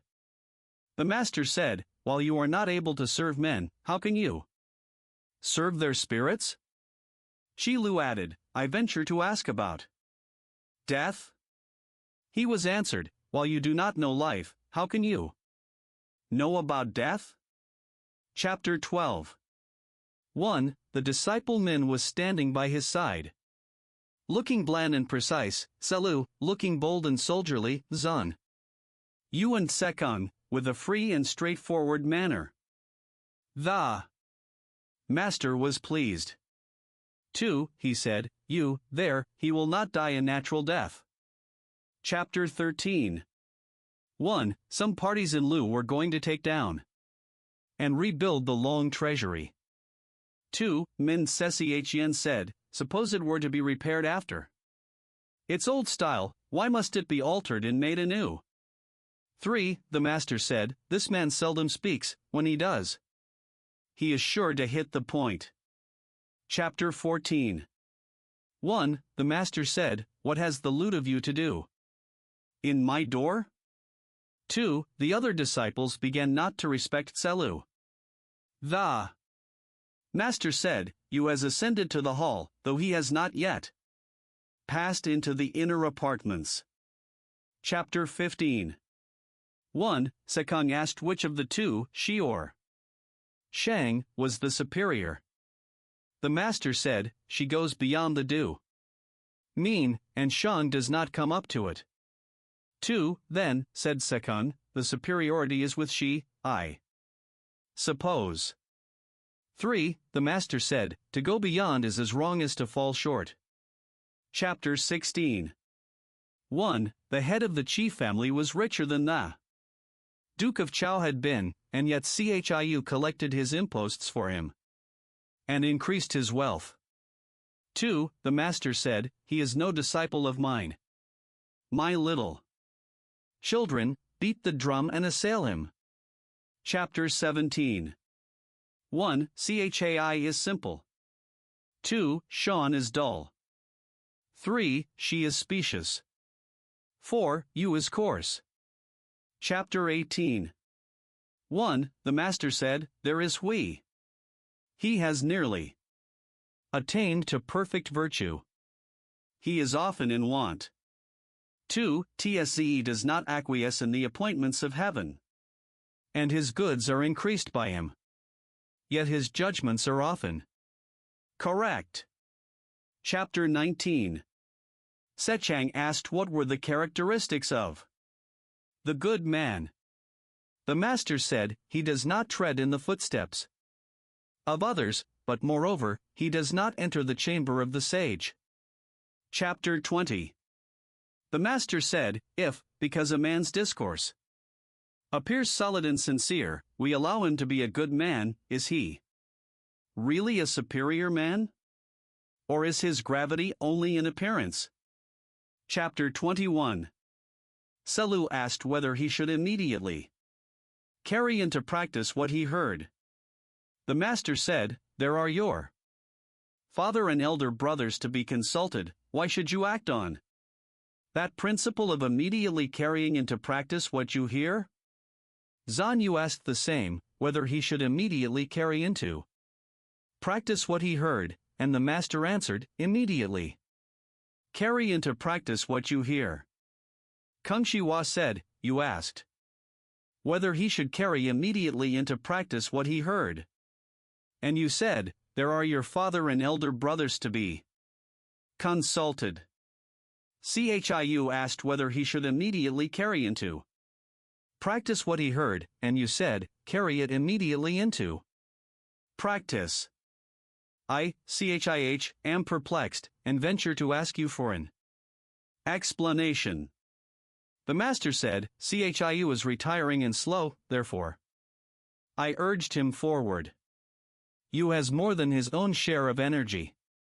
Therefore I kept him back. Chapter 22. The master was put in fear in Kuang and Yen.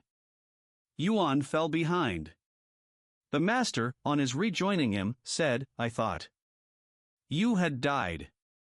Hui replied, while you were alive, how should I presume to die? Chapter 23. 1. Shi Tsezan asked whether Chun Yu and Zan Chiu could be called great ministers. 2. The master said, I thought you would ask about some extraordinary individuals, and you only ask about you and Chiu. 3. What is called a great minister is one who serves his prince according to what is right, and when he finds he cannot do so, retires. For, now, as to you and Chiu, they may be called ordinary ministers. 5. It says unsaid, then they will always follow their chief. Will they? 6. The master said, in an act of parricide or regicide, they would not follow him. Chapter 24. 1. Tselu got Sekao appointed governor of Pai. 2. The master said, you are injuring a man's son. 3. Tselu said, there are, common people and officers. There are the altars of the spirits of the land and grain. Why must one read books before he can be considered to have learned? For, the master said, it is on this account that I hate your glib-tongued people. Chapter 25. 1. Tselu, Sangshi, Zanyu, and Kung Shiwa were sitting by the master. 2. He said to them, though I am a day or so older than you, do not think of that. 3. From day to day you are saying, we are not known.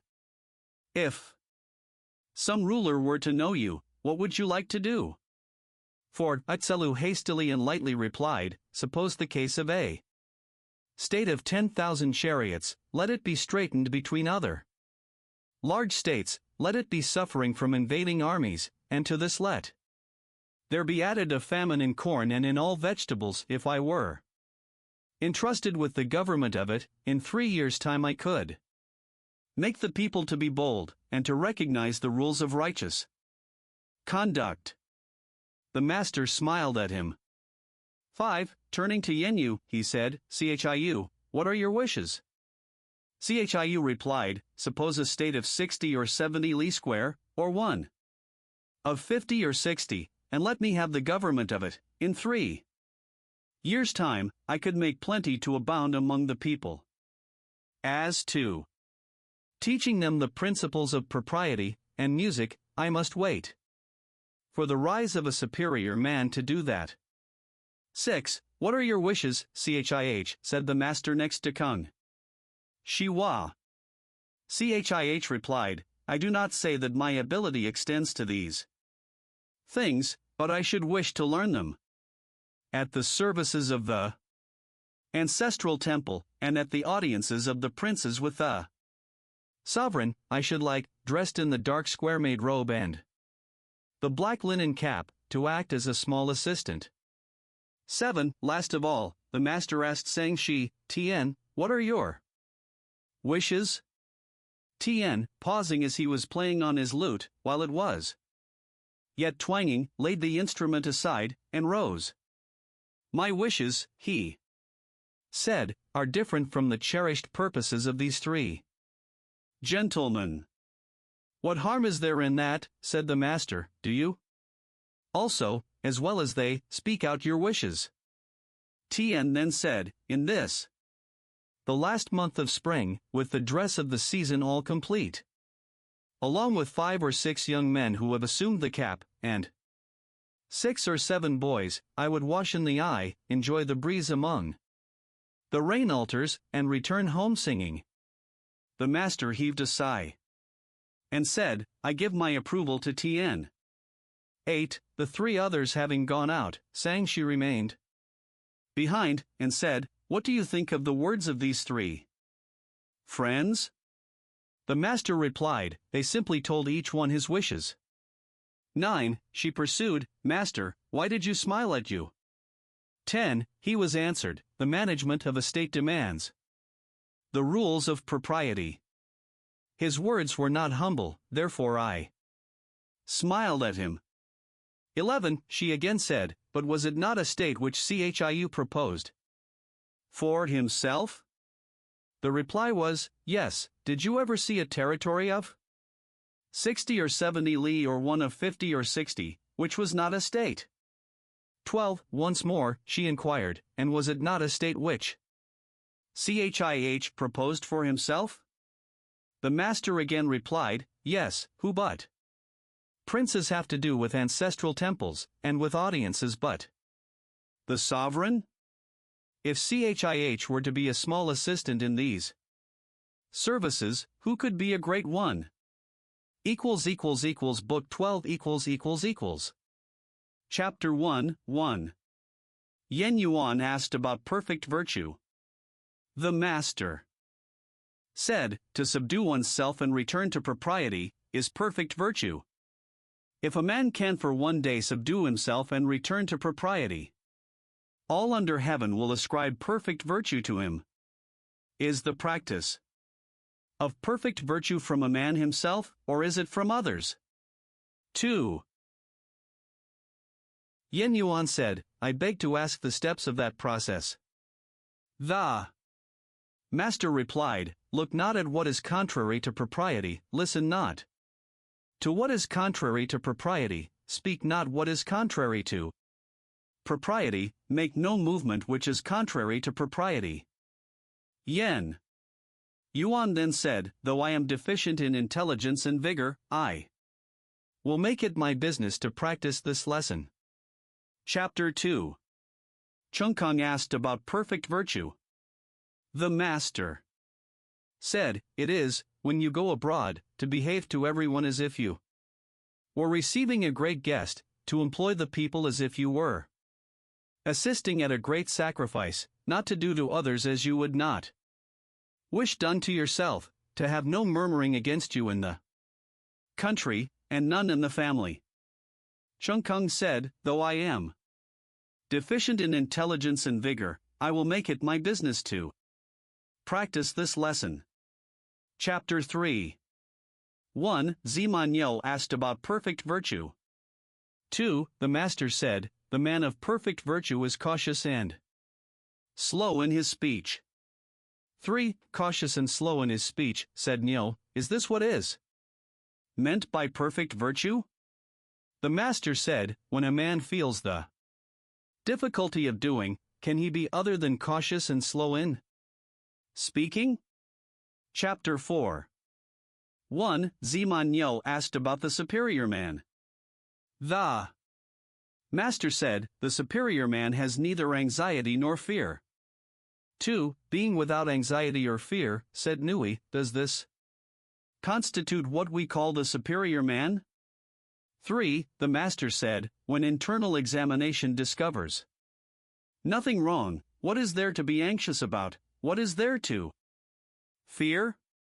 Chapter 5, 1. Ziman Yo, full of anxiety, said, other men all have their brothers, I only have not. 2. Sesia said to him, there is the following saying which I have heard.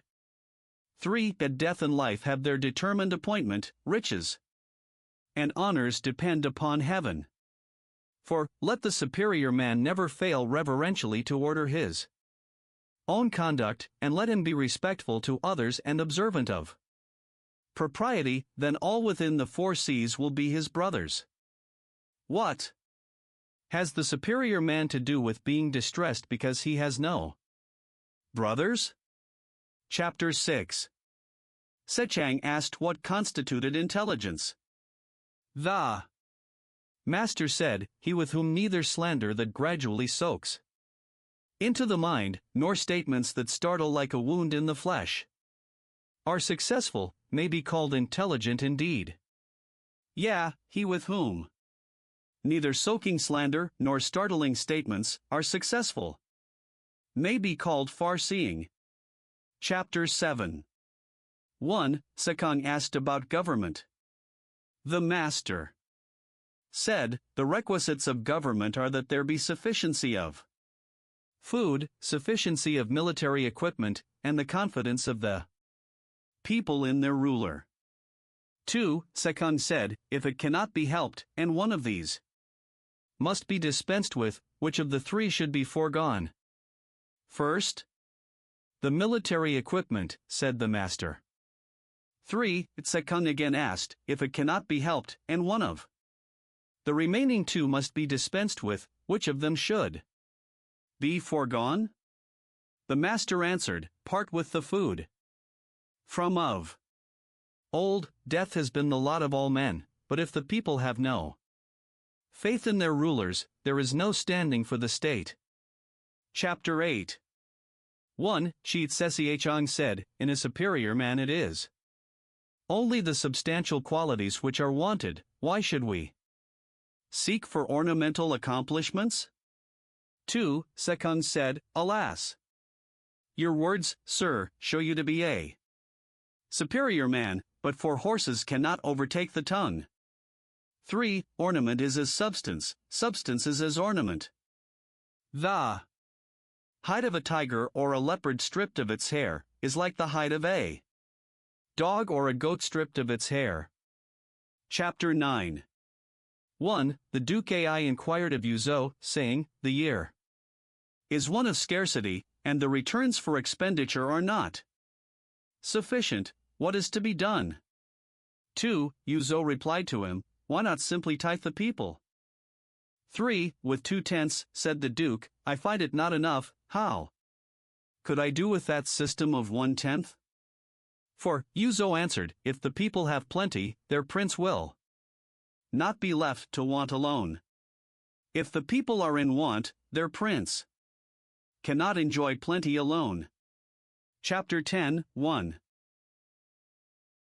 Sechang having asked how virtue was to be exalted, and delusions to be discovered, the master said, hold faithfulness and sincerity as first principles, and be moving continually to what is right, this is the way to exalt one's virtue.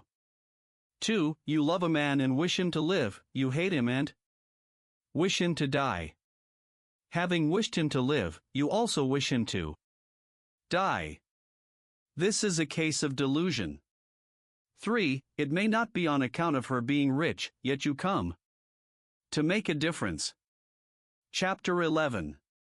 1. The Duke Qing of Qi asked Confucius about government. 2. Confucius replied, "There is government when the prince is prince, and the minister is minister, when the father is father, and the son is son." 3. "Good," said the Duke, "if, indeed, the prince be not prince, the minister not minister, the father not father, and the son not son. Although I have my revenue, can I enjoy it?" Chapter 12. 1. The master said, "Ah!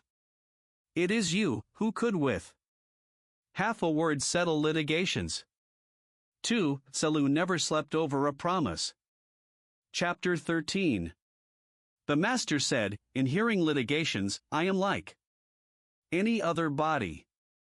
What is necessary, however, is to cause the people to have no litigations."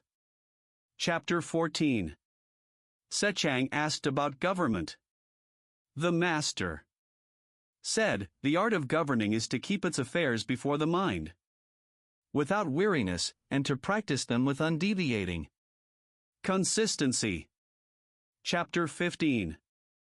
The master said, "By extensively studying all, learning, and keeping himself under the restraint of the rules of propriety, one may thus likewise not err from what is right." Chapter 16. The master said, "The superior man seeks to perfect the admirable qualities of men, and does not seek to perfect their bad qualities. The mean man does the opposite of this." Chapter 17. Shi Kong asked Confucius about government. Confucius replied, "To govern means to rectify. If you lead on the people with correctness, who will dare not to be correct?" Chapter 18. Shi Kong, distressed about the number of thieves in the state, inquired of Confucius how to do away with them. Confucius said, "If you, sir, were not covetous, although you should reward them to do it, they would not steal." Chapter 19. Shi Kong asked Confucius about government, saying, "What do you say to killing the unprincipled for the good of the principled?" Confucius replied, "Sir, in carrying on your government, why should you use killing at all? Let your evinced desires be for what is good, and the people will be good." The relation between superiors and inferiors is like that between the wind and the grass. The grass must bend when the wind blows across it.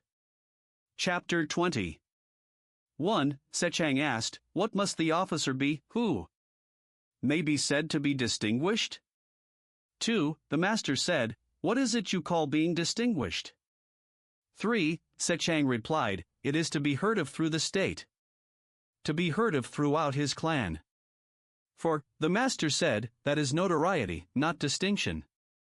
5. Now the man of distinction is solid and straightforward, and loves righteousness. He examines people's words, and looks at their countenances. He is anxious to humble himself to others. Such a man will be distinguished in the country, he will be distinguished in his clan. 6. As to the man of notoriety, he assumes the appearance of virtue, but his actions are opposed to it, and he rests in this character without any doubts about himself. Such a man will be heard of in the country, he will be heard of in the clan. Chapter 21. 1. Fan Chih rambling with the master under the trees about the rain altars, said, "I venture to ask how to exalt virtue, to correct cherished evil, and to discover delusions." 2. The master said, "Truly a good question." 3. If doing what is to be done be made the first business, and success a secondary consideration, is not this the way to exalt virtue? To assail one's own wickedness and not assail that of others, is not this the way to correct cherished evil? 4a. Mourning's anger to disregard one's own life, and involve that of his parents, is not this a case of delusion? Chapter 22.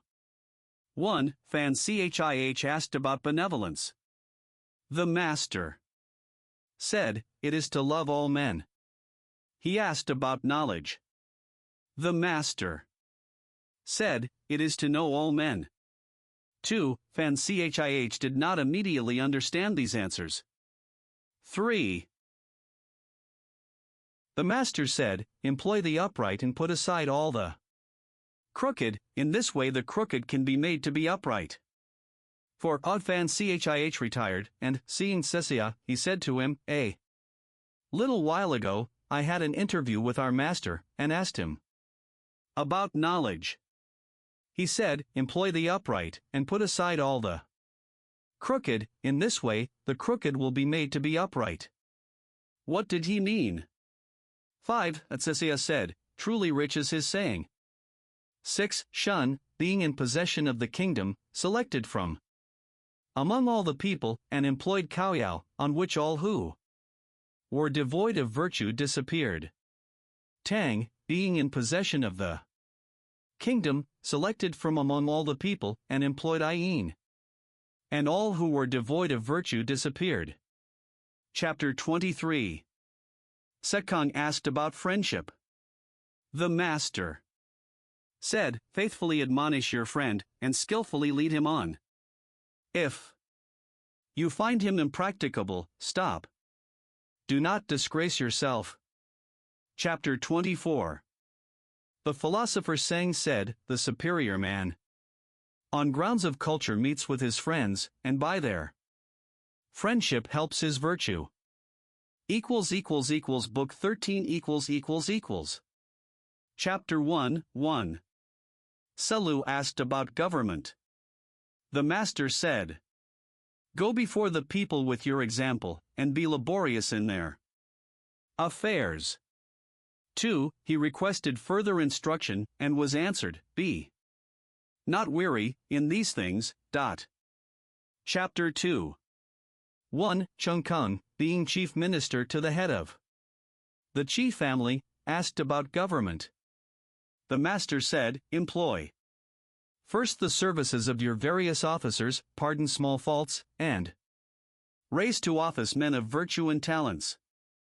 2. Chung Kung said, "How shall I know the men of virtue and talent, so that I may raise them to office?" He was answered, "Raise to office those whom you know. As to those whom you do not know, will others neglect them?" Chapter 3. 1. Selu said, "The ruler of Wei has been waiting for you, in order with you to administer the government. What will you consider the first thing to be done?" 2. The Master replied, "What is necessary is to rectify names."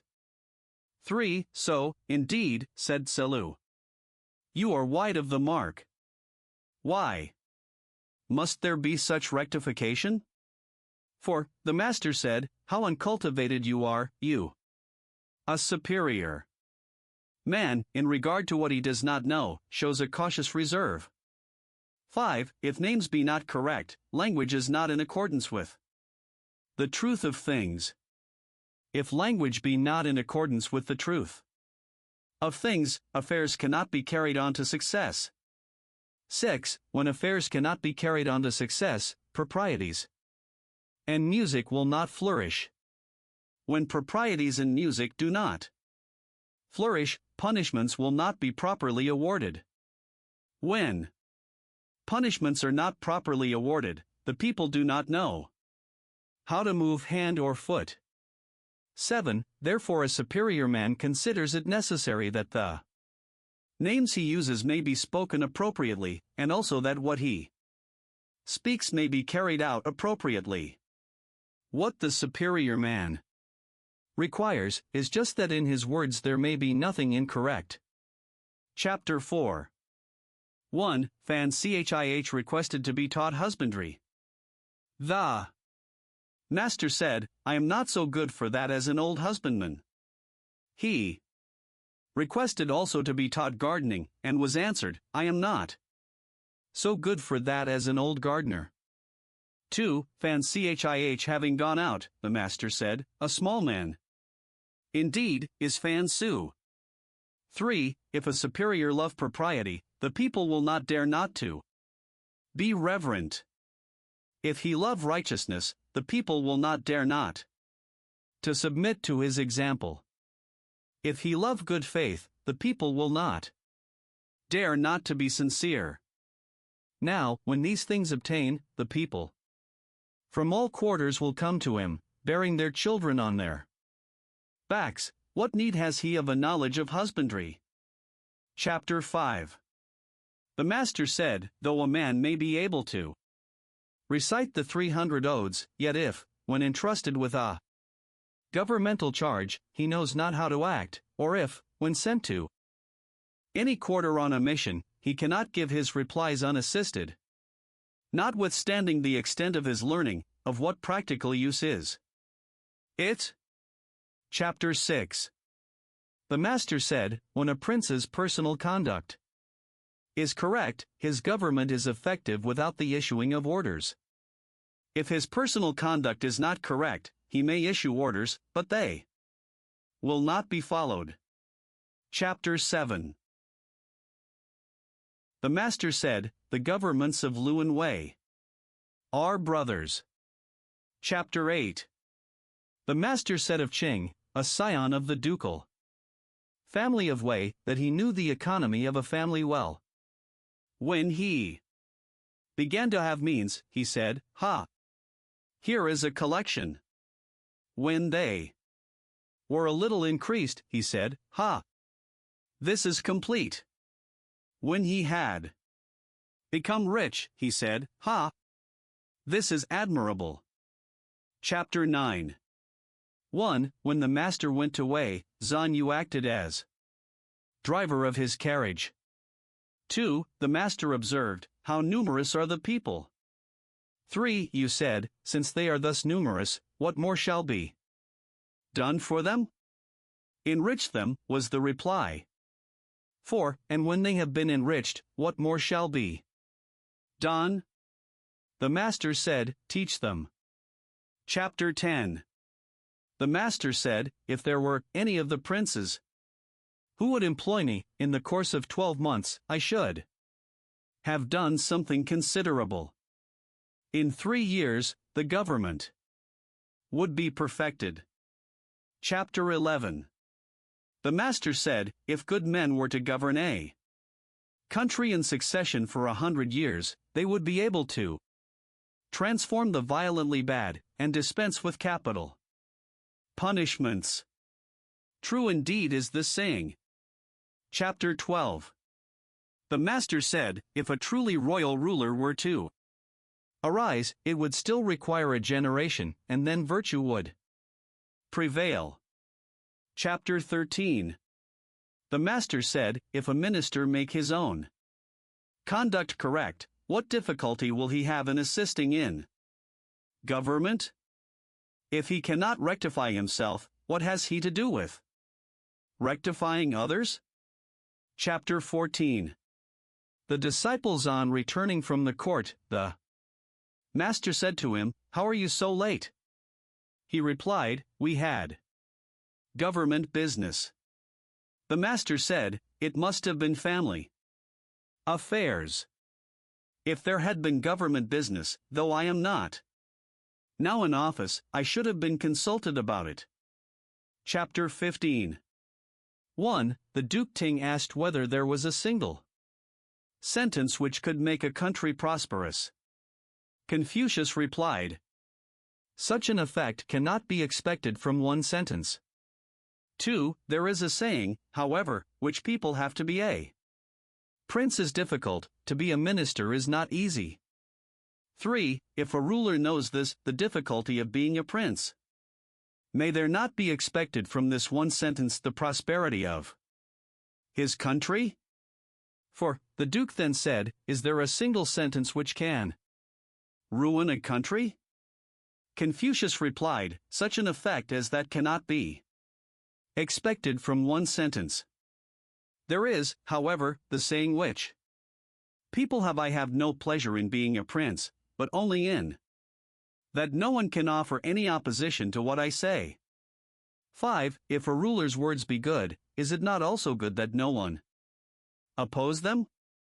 But if they are not good, and no one opposes them, may there not be expected from this one sentence the ruin of his country? Chapter 16. 1. The Duke of She asked about government. 2. The Master said, good government obtains, when those who are near are made happy, and those who are far off are attracted. Chapter 17. Sesia, being governor of Chufu, asked about government. The Master said, do not be desirous to have things done quickly, do not look at small advantages. Desire to have things done quickly prevents their being done thoroughly. Looking at small advantages prevents great affairs from being accomplished. Chapter 18. 1. The Duke of She informed Confucius, saying, among us here there are those who may be styled upright in their conduct. If their father have stolen a sheep, they will bear witness to the fact. 2. Confucius said, among us, in our part of the country, those who are upright are different from this. The father conceals the misconduct of the son, and the son conceals the misconduct of the father. Uprightness is to be found in this. Chapter 19. Fan Chih asked about perfect virtue. The Master said, it is, in retirement, to be sedately grave, in the management of business, to be reverently attentive, in intercourse with others, to be strictly sincere. Though a man go among rude, uncultivated tribes, these qualities may not be neglected. Chapter 20. 1. Sekong asked, saying, what qualities must a man possess to entitle him to be called an officer? The Master said, he who in his conduct of himself maintains a sense of shame, and when sent to any quarter will not disgrace his prince's commission, deserves to be called an officer. 3. Sekong pursued, I venture to ask who may be placed in the next lower rank?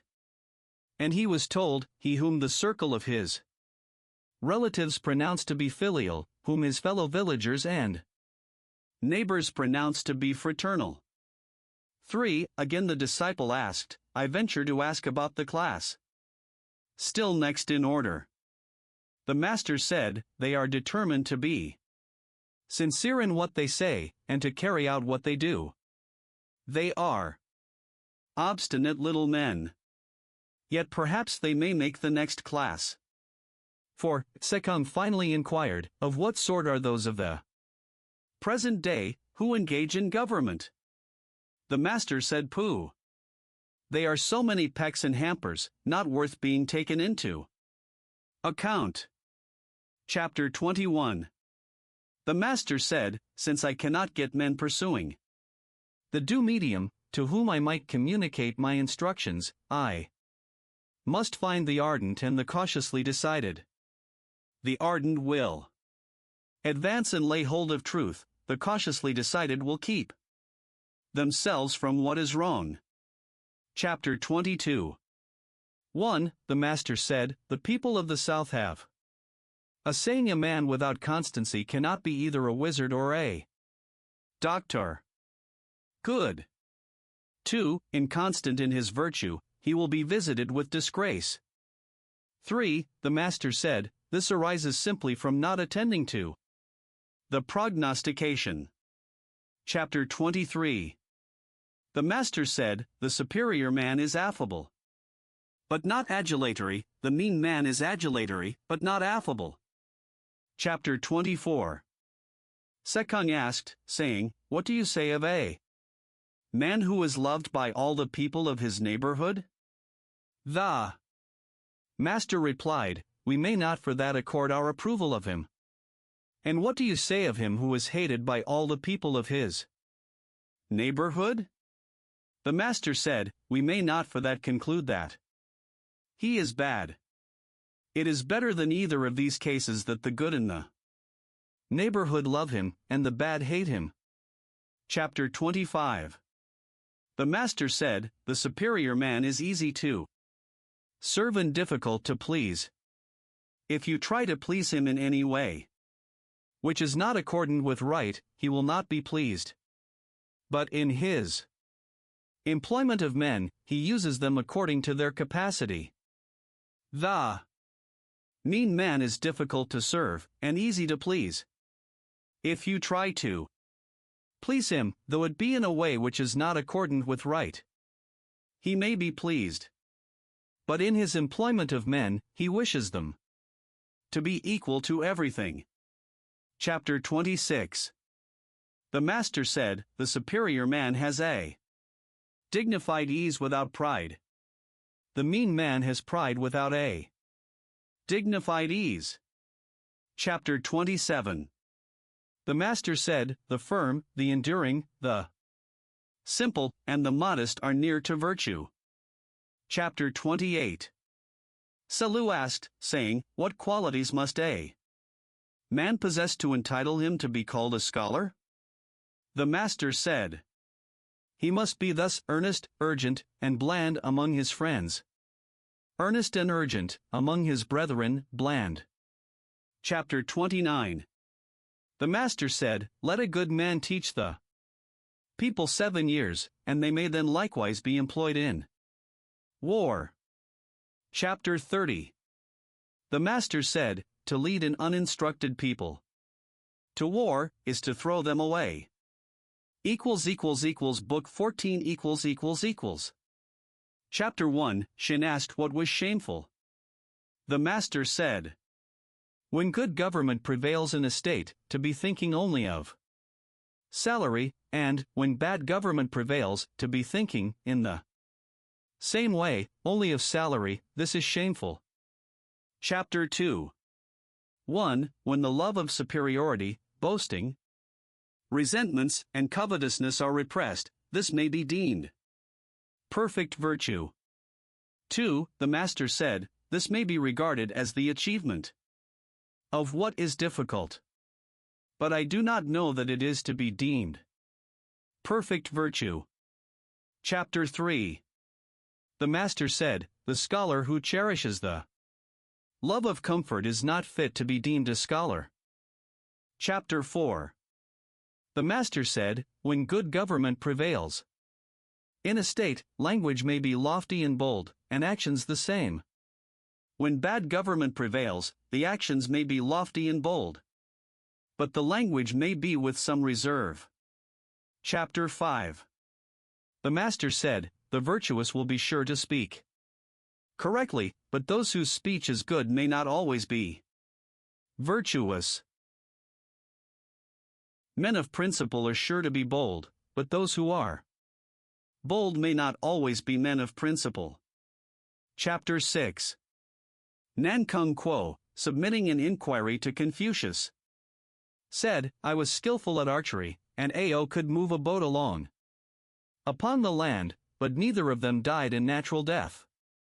Yuan Chi personally wrought at the toils of husbandry, and they became possessors of the kingdom. The master made no reply, but when Nan Kung Kuo went out, he said, a superior man indeed is this. Esteemer of virtue indeed is this. Chapter 7. The master said, superior men, and yet not always virtuous, there have been, alas! But there never has been a mean man, and, at the same time, virtuous. Chapter 8. The master said, can there be love which does not lead to strictness with its object? Can there be loyalty which does not lead to the instruction of its object? Chapter 9. The master said, in preparing the governmental notifications, Paishan first made the rough draft, Shirshu examined and discussed its contents, Seiyu, the manager of foreign intercourse, then polished the style, and, finally, Sesiachin of Tunli gave it the proper elegance and finish. Chapter 10, 1. Someone asked about Cessation. The master said, he was a kind man. 2. He asked about Seshi. The master said, that man. That man. 3. He asked about Quan Chung. For him, said the master, the city of Pian, with 300 families, was taken from the chief of the Pa family, who did not utter a murmuring word, though, to the end of his life, he had only coarse rice to eat. Chapter 11. The master said, to be poor without murmuring is difficult. To be rich without being proud is easy. Chapter 12. The master said, Mang Kung Cho is more than fit to be chief officer in the families of Chao and Wei, but he is not fit to be great officer to either of the states Tang or Si. Chapter 13. 1. Tselu asked what constituted a complete man. The master said, suppose a man with the knowledge of Sang Wucheng, the freedom from covetousness of Kung Cho, the bravery of Chuang of Pian, and the varied talents of Zan Chiu, add to these the accomplishments of the rules of propriety and music. Such a one might be reckoned a complete man. 2. He then added, but what is the necessity for a complete man of the present day to have all these things? The man who in the view of gain thinks of righteousness, who in the view of danger is prepared to give up his life, and who does not forget an old agreement, however far back it extends, such a man may be reckoned a complete man. Chapter 14. 1. The master asked Kung Ming Chia about Kung Shuan, saying, is it true that your master speaks not, laughs not, and takes not? 2. Kung Ming Chia replied, this has arisen from the reporters. Going beyond the truth, my master speaks when it is the time to speak, and so men do not get tired of his speaking. He laughs when there is occasion to be joyful, and so men do not get tired of his laughing. He takes when it is consistent with righteousness to do so, and so men do not get tired of his taking. The master said, so. But is it so with him? Chapter 15. The master said, Sang Wucheng, keeping possession of Feng, asked of the Duke of Lu to appoint a successor to him in his family, although it may be said that he was not using force with his sovereign. I believe he was. Chapter 16. The master said, the Duke Huan of Tsin was crafty and not upright. The Duke Huan of Qi was upright and not crafty. Chapter 17. 1. Tselu said, the Duke Huan caused his brother Chiu to be killed when Xiaohu died with his master, but Quan Chung did not die. May not I say that he was wanting in virtue? 2. The master said, the Duke Huan assembled all the princes together, and that not with weapons of war and chariots, it was all through the influence of Quan Chung, whose beneficence was like his? Whose beneficence was like his? Chapter 18. 1. Sekung said, Quan Chung, I apprehend, was wanting in virtue when the Duke Huan caused his brother Chiu to be killed. Quan Chung was not able to die with him. Moreover, he became prime minister to Huan. 2. The master said, Quan Chung acted as prime minister to the Duke Huan, made him leader of all the princes, and united and rectified the whole kingdom. Down to the present day, the people enjoy the gifts which he conferred. But for Quan Chung, we should now be wearing our hair unbound, and the lappets of our coats buttoning on the left side. 3. Will you require from him the small fidelity of common men and common women, who would commit suicide in a stream or ditch, no one knowing anything about them? Chapter 19. 1. The great officer, Shin, who had been family Minister to Kungshuan, ascended to the prince's court in company with 1. 2. The master, having heard of it, said, he deserved to be considered Wan, the accomplished. Chapter 20. 1. The master was speaking about the unprincipled course of the Dukeling of Wei, when Shi Kong said, since he is of such a character, how is it he does not lose his state? 2. Confucius said, the Chungshuyu has the superintendence of his guests and of strangers, the litanist, 2, has the management of his ancestral temple, and Wang Sun Xia has the direction of the army and forces. With such officers as these, how should he lose his state? Chapter 21.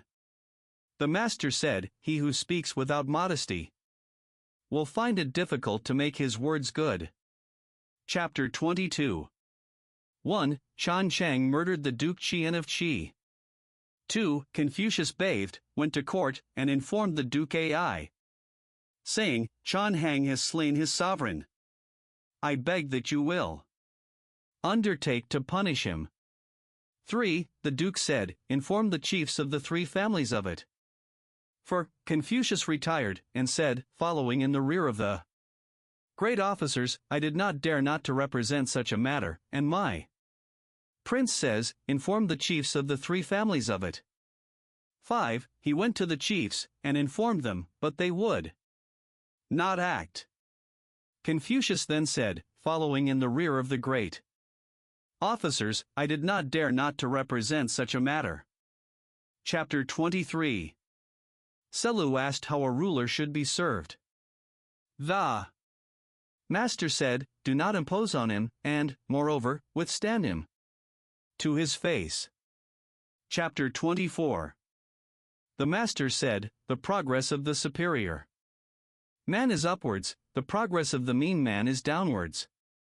Chapter 25. The master said, in ancient times, men learned with a view to their own improvement. Nowadays, men learn with a view to the approbation of others. Chapter 26. 1. Zhu Puyu sent a messenger with friendly inquiries to Confucius. 2. Confucius sat with him and questioned him. What, said he, is your master engaged in? The messenger replied, my master is anxious to make his false view, but he has not yet succeeded. He then went out, and the master said, a messenger indeed. A messenger indeed. Chapter 27.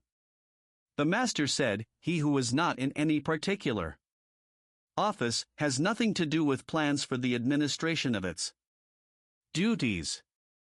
Chapter 28. The philosopher Sang said, the superior man in his thoughts does not go out of his place. Chapter 29. The master said, the superior man is modest in his speech, but exceeds in his actions. Chapter 30.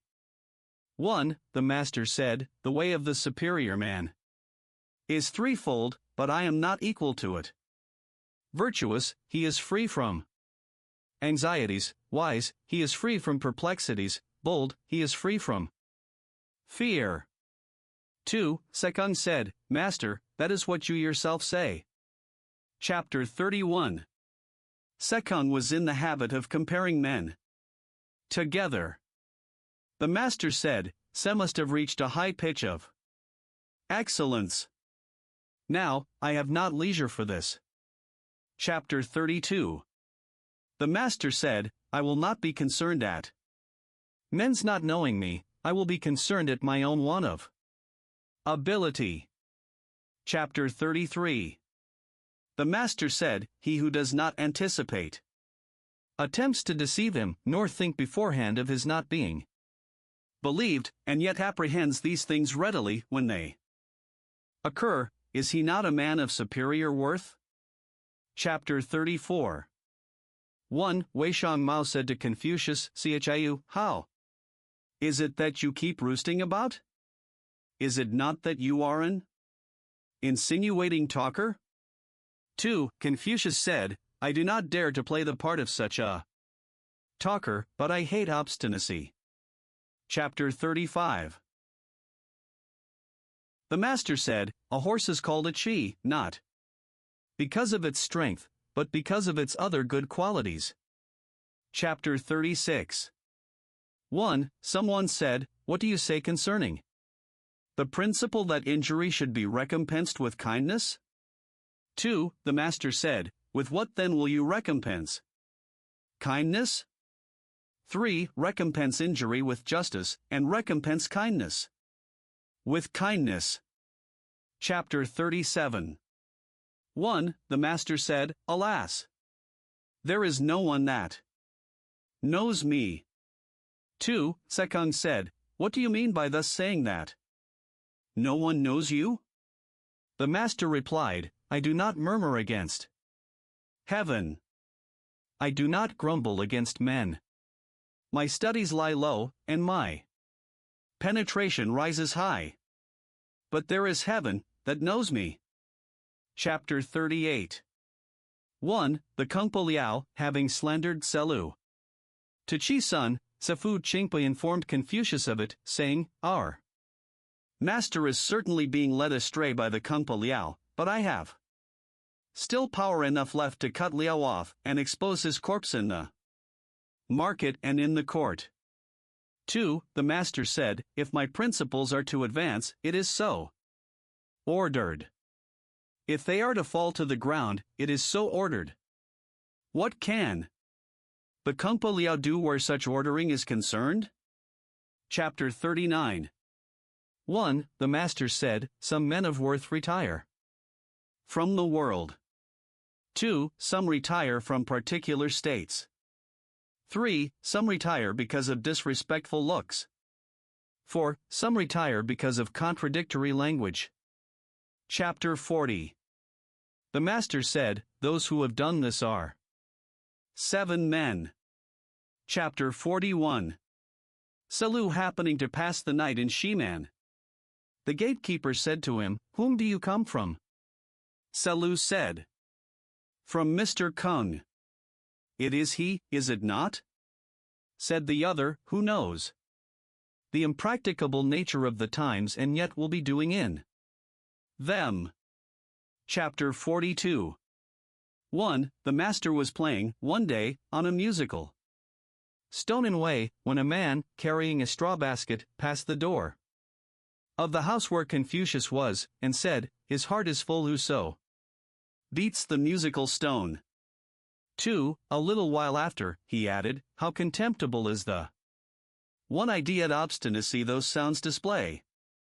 When one is taken no notice of, he has simply at once to give over his wish for public employment. Deep water must be crossed with the clothes on. Shallow water may be crossed with the clothes held up. 3. The master said, how determined is he in his purpose? But this is not difficult. Chapter 43. 1. Sechang said, what is meant when the shoe says that Cao Tsung, while observing the usual imperial mourning, was for 3 years without speaking? 2. The master said, why must Cao Tsung be referred to as an example of this? The ancients all did so. When the sovereign died, the officers all attended to their several duties, taking instructions from the prime minister for 3 years. Chapter 44. The master said, when rulers love to observe the rules of propriety, the people respond readily to the calls on them for service. Chapter 45. Selu asked what constituted the superior man. The master said, the cultivation of himself in reverential carefulness. And is this all? Said Selu. He cultivates himself so as to give rest to others, was the reply. And is this all? Again asked Selu. The master said, he cultivates himself so as to give rest to all the people. He cultivates himself so as to give rest to all. The people, even Yao and Shun, were still solicitous about this. Chapter 46. Yuan Zhang was squatting on his heels, and so waited the approach of the master, who said to him, in youth, not humble as befits a junior, in manhood, doing nothing worthy of being handed down, and living on to old age, or this is to be a pest. With this he hit him on the shank with his staff. Chapter 46. 1. A youth of the village of Chu was employed by Confucius to carry the messages between him and his visitors. Someone asked about him, saying, I suppose he has made great progress. 2. The master said, I observe that he is fond of occupying the seat of a full-grown man. I observe that he walks shoulder to shoulder with his elders. He is not one who is seeking to make progress in learning. He wishes quickly to become a man. Book 15 Chapter 1, 1. The Duke Ling of Wei asked Confucius about tactics. Confucius replied, I have heard all about sacrificial vessels, but I have not learned military matters. On this, he took his departure the next day. 2. When he was in Shan, their provisions were exhausted, and his followers became so ill that they were unable to rise. 3. At Selu, with evident dissatisfaction, said, Has the superior man likewise to endure in this way? The master said, The superior man may indeed have to endure want, but the mean man, when he is in want, gives way to unbridled license. Chapter 2. 1. The master said, Tsze, you think, I suppose, that I am one who learns many things and keeps them in memory? 2. Sekung replied, Yes, but perhaps it is not so? 3. No, was the answer, I seek a unity all-pervading. Chapter 3. The master said, You, those who know virtue are few. Chapter 4. The master said, May not shun be instanced as having governed efficiently without exertion? What did he do? He did nothing but gravely and reverently occupy his royal seat. Chapter 5, 1. Sechang asked how a man should conduct himself, so as to be everywhere appreciated. 2. The master said, Let his words be sincere and truthful, and his actions honorable and careful, such conduct may be practiced among the rude tribes of the south or the north. If his words be not sincere and truthful and his actions not honorable and careful, will he, with such conduct, be appreciated, even in his neighborhood? 3. When he is standing, let him see those two things, as it were, fronting him. When he is in a carriage, let him see them attached to the yoke. Then may he subsequently carry them into practice. For Sechang wrote these counsels on the end of his sash. Chapter 6. 1. The master said, Truly straightforward was the historiographer Yu. When good government prevailed in his state, he was like an arrow. When bad government prevailed, he was like an arrow. 2. A superior man indeed is Chu Pu. When good government prevails in his state, he is to be found in office. When bad government prevails, he can roll his principles up and keep them in his breast. Chapter 7. The master said, When a man may be spoken with, not to speak to him is to err in reference to the man. When a man may not be spoken with, to speak to him is to err in reference to our words. The wise err neither in regard to their man nor to their words. Chapter 8. The master said, The determined scholar and the man of virtue will not seek to live at the expense of injuring their virtue. They will even sacrifice their lives to preserve their virtue. Complete. Chapter 9. Sekung asked about the practice of virtue. The Master said, the mechanic, who wishes to do his work well, must first sharpen his tools. When you are living in any state, take service with the most worthy among its great officers, and make friends of the most virtuous among its scholars. Chapter 10, 1. Yen Yuan asked how the government of a country should be administered. 2. The master said, follow the seasons of Xia. 3. Ride in the state carriage of Yin. 4. Wear the ceremonial cap of Chao. 5. Let the music be the Shao with its pantomimes. 6. Banish the songs of Chang, and keep far from specious talkers. The songs of Chang are licentious, specious talkers are dangerous. Chapter 11. The master said, if a man take no thought about what is distant, he will find sorrow near at hand. Chapter 12. The master said, it is all over. I have not seen one who loves virtue as he loves beauty. Chapter 13.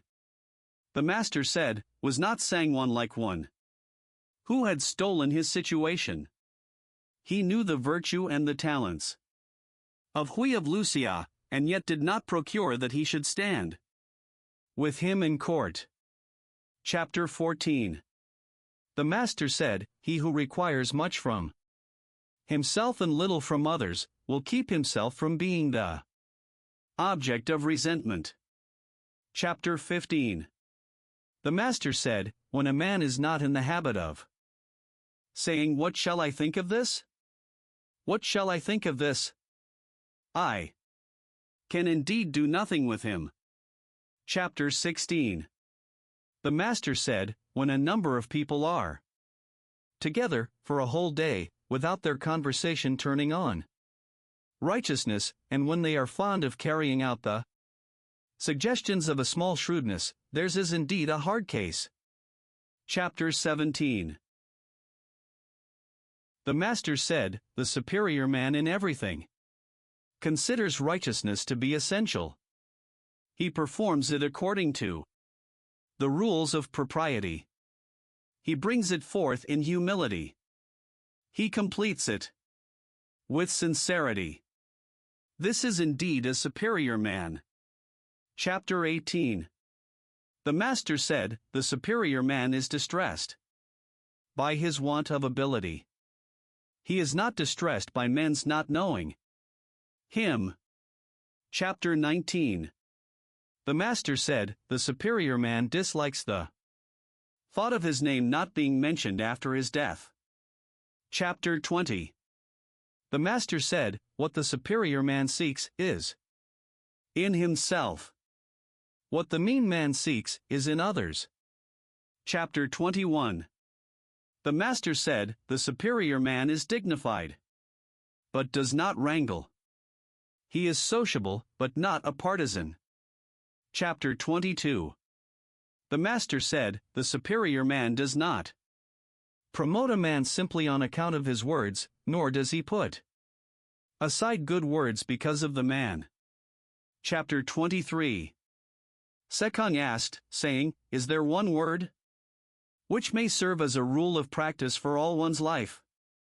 The master said, is not reciprocity such a word? What you do not want done to yourself, do not do to others. Chapter 24. 1. The master said, in my dealings with men, whose evil do I blame, whose goodness do I praise, beyond what is proper? If I do sometimes exceed in praise, there must be ground for it in my examination of the individual. 2. This people supplied the ground why the 3 dynasties pursued the path of straightforwardness. Chapter 25. The master said, even in my early days, a historiographer would leave a blank in his text, and he who had a horse would lend him to another to ride. Now, alas, there are no such things. Chapter 26. The master said, specious words confound virtue. Want of forbearance in small matters confounds great plans. Chapter 27.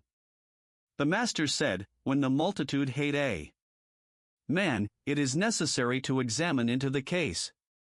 When the multitude like a man, it is necessary to examine into the case.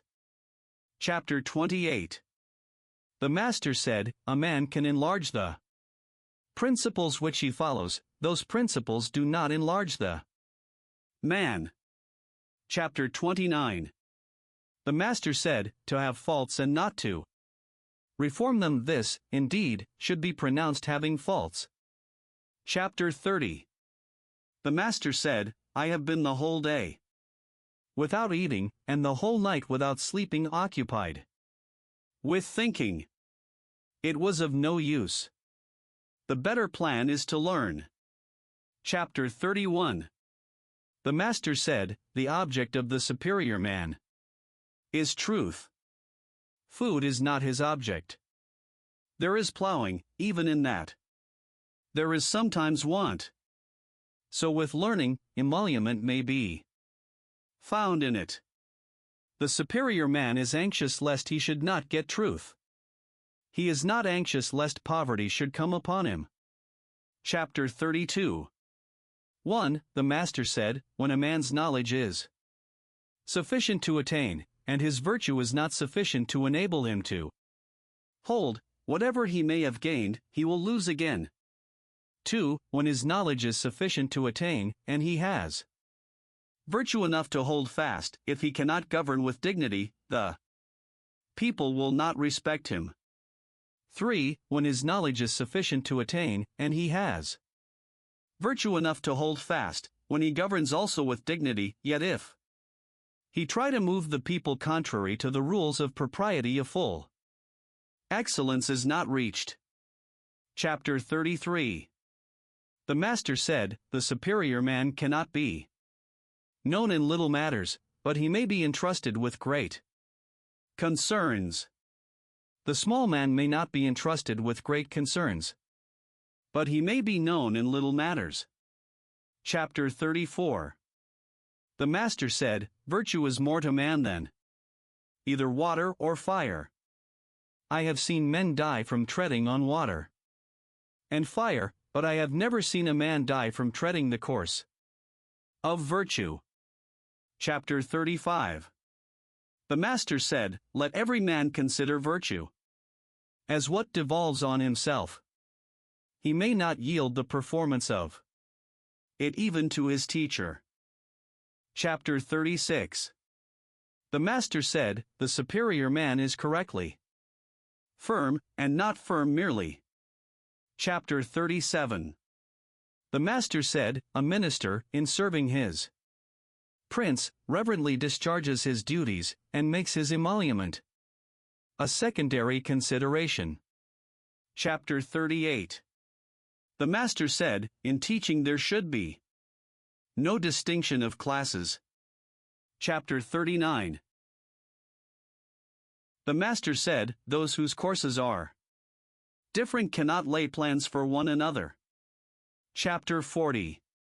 The Master said, in language it is simply required that it convey the meaning. Chapter 41. 1. The music master, mean, having called upon him, when they came to the steps, the Master said, here are the steps. When they came to the mat for the guest to sit upon, he said, here is the mat. When all were seated, the Master informed him, saying, so and so is here, so and so is here. 2. The music master, mean, having gone out, Sechang asked, saying, is it the rule to tell those things to the music master? 3. The Master said, yes. This is certainly the rule for those who lead the blind. Book 16 Chapter 1. 1. The head of the Qi family was going to attack Chuan Yu. 2. Zan Yu and Shi Lu had an interview with Confucius, and said, our chief, Qi, is going to commence operations against Chuan Yu. 3. Confucius said, Chiu, is it not you who are in fault here? 4. Now, in regard to Chuan Yu, long ago, a former king appointed its ruler to preside over the sacrifices to the eastern Meng. Moreover, it is in the midst of the territory of our state, and its ruler is a minister in direct connection with the sovereign. What has your chief to do with attacking it? 5. Zanyu said, our master wishes the thing, neither of us two ministers wishes it. 6. Confucius said, Chiu, there are the words of Chaozan. When he can put forth his ability, he takes his place in the ranks of office. When he finds himself unable to do so, he retires from it. How can he be used as a guide to a blind man who does not support him when tottering, nor raise him up when fallen? 7. And further, you speak wrongly. When a tiger or rhinoceros escapes from his cage, when a tortoise or piece of jade is injured in its repository, whose is the fault? 8. Zanyu said, but at present, Chuan Yu is strong and near to Pi. If our chief do not now take it, it will hereafter be a sorrow to his descendants. 9. Confucius said, Chiu, the superior man hates that declining to say I want such and such a thing, and framing explanations for the conduct.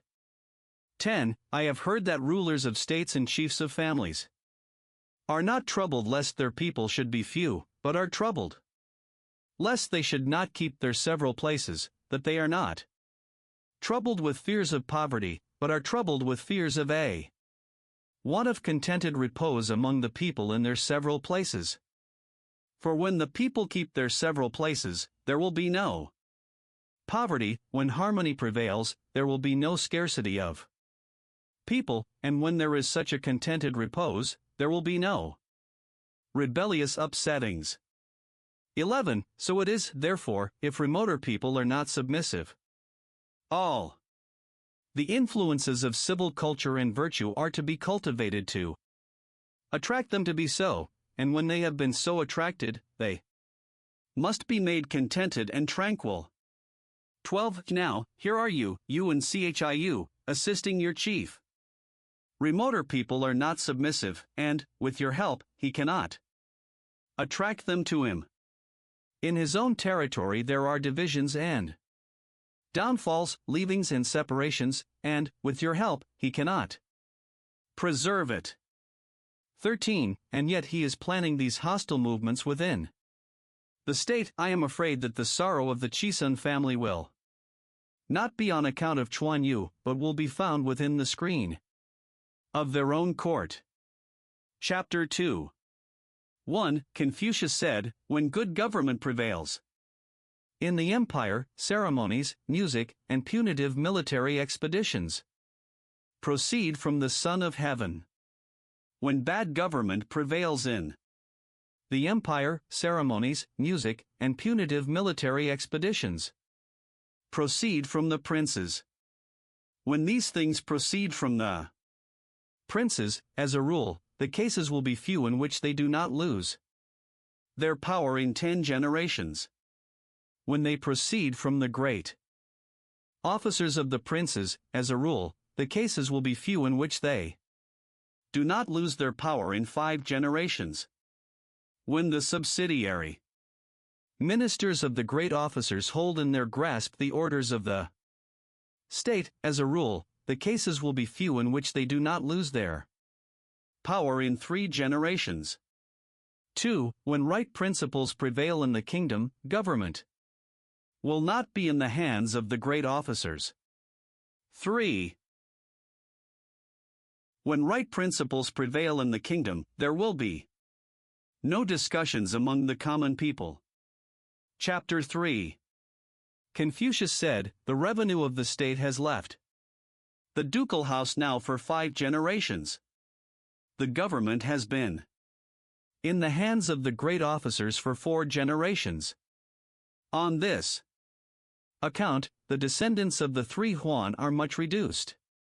Chapter 4. Confucius said, there are 3 friendships which are advantageous, and 3 which are injurious. Friendship with the upright, friendship with the sincere, and friendship with the man of much observation, these are advantageous. Friendship with the man of specious airs, friendship with the insinuatingly soft, and friendship with the glib-tongued, these are injurious. Chapter 5, Confucius said, there are 3 things men find enjoyment in which are advantageous, and 3 things they find enjoyment in which are injurious. To find enjoyment in the discriminating study of ceremonies and music, to find enjoyment in speaking of the goodness of others, to find enjoyment in having many worthy friends, these are advantageous. To find enjoyment in extravagant pleasures, to find enjoyment in idleness and sauntering, to find enjoyment in the pleasures of feasting, these are injurious. Chapter 6. Confucius said, there are 3 errors to which they who stand in the presence of a man of virtue and station are liable. They may speak when it does not come to them to speak. This is called rashness. They may not speak when it comes to them to speak, this is called concealment. They may speak without looking at the countenance of their superior, this is called blindness. Chapter 7. Confucius said, there are 3 things which the superior man guards against. In youth, when the physical powers are not yet settled, he guards against lust. When he is strong and the physical powers are full of vigor, he guards against quarrelsomeness. When he is old, and the animal powers are decayed, he guards against covetousness. Chapter 8. 1. Confucius said, there are 3 things of which the superior man stands in awe. He stands in awe of the ordinances of heaven. He stands in awe of great men. He stands in awe of the words of sages. 2. The mean man does not know the ordinances of heaven, and consequently does not stand in awe of them. He is disrespectful to great men. He makes sport of the words of sages. Chapter 9. Confucius said, those who are born with the possession of knowledge are the highest class of men. Those who learn, and so, readily, get possession of knowledge, are the next. Those who are dull and stupid, and yet compass the learning, are another class next to these. As to those who are dull and stupid and yet do not learn, they are the lowest of the people. Chapter 10, Confucius said, the superior man has 9 things which are subjects with him of thoughtful consideration. In regard to the use of his eyes, he is anxious to see clearly. In regard to the use of his ears, he is anxious to hear distinctly. In regard to his countenance, he is anxious that it should be benign. In regard to his demeanor, he is anxious that it should be respectful. In regard to his speech, he is anxious that it should be sincere. In regard to his doing of business, he is anxious that it should be reverently careful. In regard to what he doubts about, he is anxious to question others. When he is angry, he thinks of the difficulties his anger may involve him in. When he sees gain to be got, he thinks of righteousness. Chapter 11. 1. Confucius said, contemplating good, and pursuing it, as if they could not reach it, contemplating evil, and shrinking from it, as they would from thrusting the hand into boiling water. I have seen such men, as I have heard such words. 2. Living in retirement to study their aims, and practicing righteousness to carry out their principles, I have heard these words, but I have not seen such men. Chapter 12. 1. The Duke Ching of Qi had 1,000 teams, each of 4 horses, but on the day of his death, the people did not praise him for a single virtue. Pui and Shu Chi died of hunger at the foot of the Shaoyang mountain, and the people, down to the present time, praise them. 2. Is not that saying illustrated by this? Chapter 13. 1. Chan Kang asked Paiyu, saying, Have you heard any lessons from your father different from what we have all heard? 2. Paiyu replied, No. He was standing alone once, when I passed below the hall with hasty steps, and said to me, Have you learned the odes? On my replying not yet, he added, If you do not learn the odes, you will not be fit to converse with. I retired and studied the odes. 3. Another day, he was in the same way standing alone, when I passed by below the hall with hasty steps, and said to me, Have you learned the rules of propriety? On my replying not yet, he added, If you do not learn the rules of propriety, your character cannot be established. I then retired, and learned the rules of propriety. For I have heard only these 2 things from him. 5. Chang Kang retired, and, quite delighted, said, I asked 1 thing, and I have got 3 things. I have heard about the odes. I have heard about the rules of propriety. I have also heard that the superior man maintains a distant reserve towards his son. Chapter 14. The wife of the prince of a state is called by him Fu Zan. She calls herself Xiao Tung. The people of the state call her Chun Fu Zian, and, to the people of other states, they call her Kwa Xiao Chun. The people of other states also call her Chun Fu Zan. Book 17 Chapter 1, 1. Yang Ho wished to see Confucius, but Confucius would not go to see him. On this, he sent a present of a pig to Confucius, who, having chosen a time when Ho was not at home, went to pay his respects for the gift. He met him, however, on the way. 2. Ho said to Confucius, Come, let me speak with you.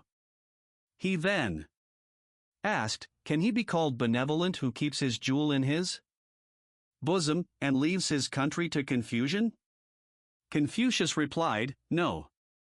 Can he be called wise, who is anxious to be engaged in public employment, and yet is constantly losing the opportunity of being so?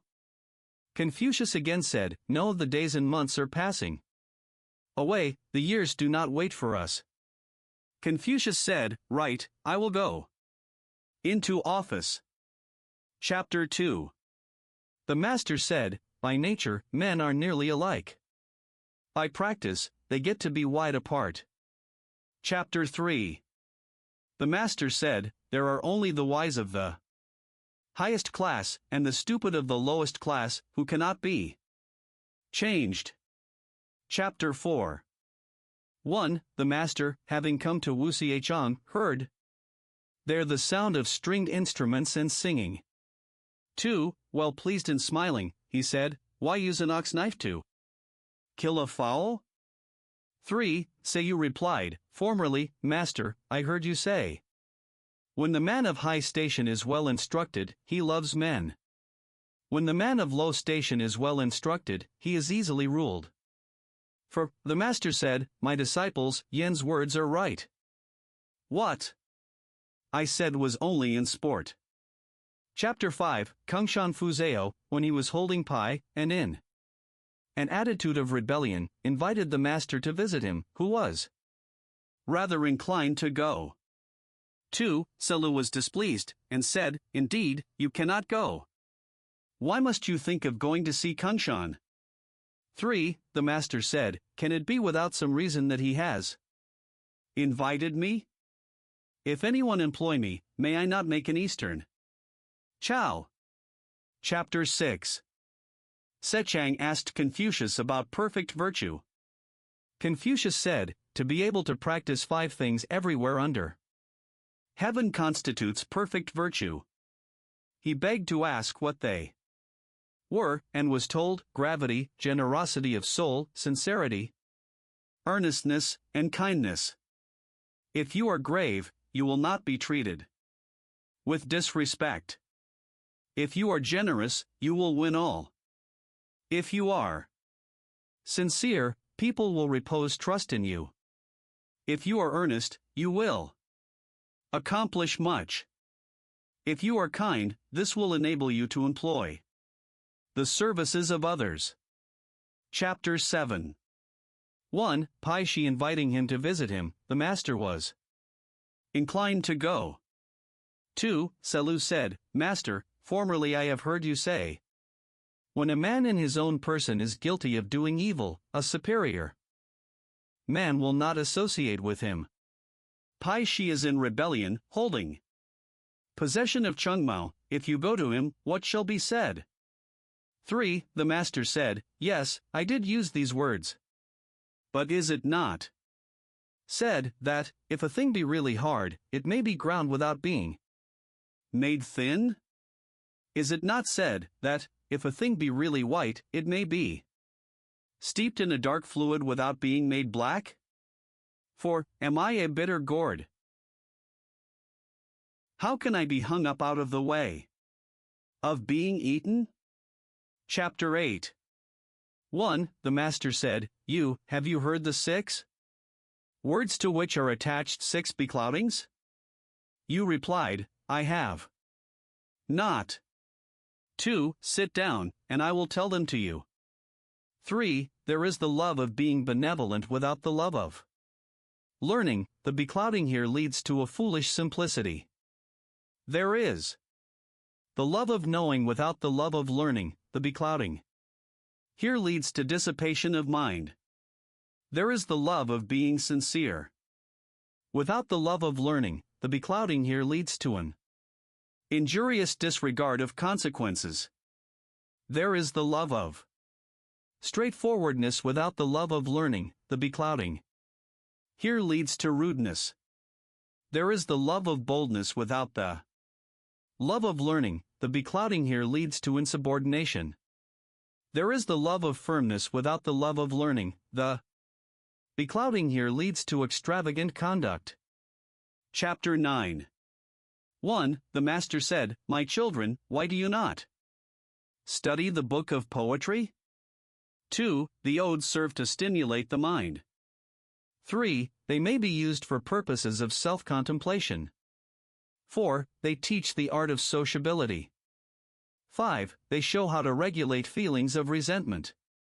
6. From them you learn the more immediate duty of serving one's father, and the remoter one of serving one's prince. 7. From them we become largely acquainted with the names of birds, beasts, and plants. Chapter 10. The master said to Piyu, Do you give yourself to the Chaonan and the Shaonan? The man who has not studied the Chaonan and the Shaonan is like one who stands with his face right against a wall. Is he not so? Chapter 11. The master said, It is according to the rules of propriety. They say, It is according to the rules of propriety. They say, Are gems and silk all that is meant by propriety? It is. Music, they say, It is music, they say. Are bells and drums all that is meant by music? Chapter 12. The master said, He who puts on an appearance of stern firmness, while inwardly he is weak, is like one of the small mean people. Is he not like the thief who breaks through, or climbs over, a wall? Chapter 13. The master said, Your good, careful people of the villages are the thieves of virtue. Chapter 14. The master said, To tell, as we go along, what we have heard on the way, is to cast away our virtue. Chapter 15. 1. The master said, There are those mean creatures.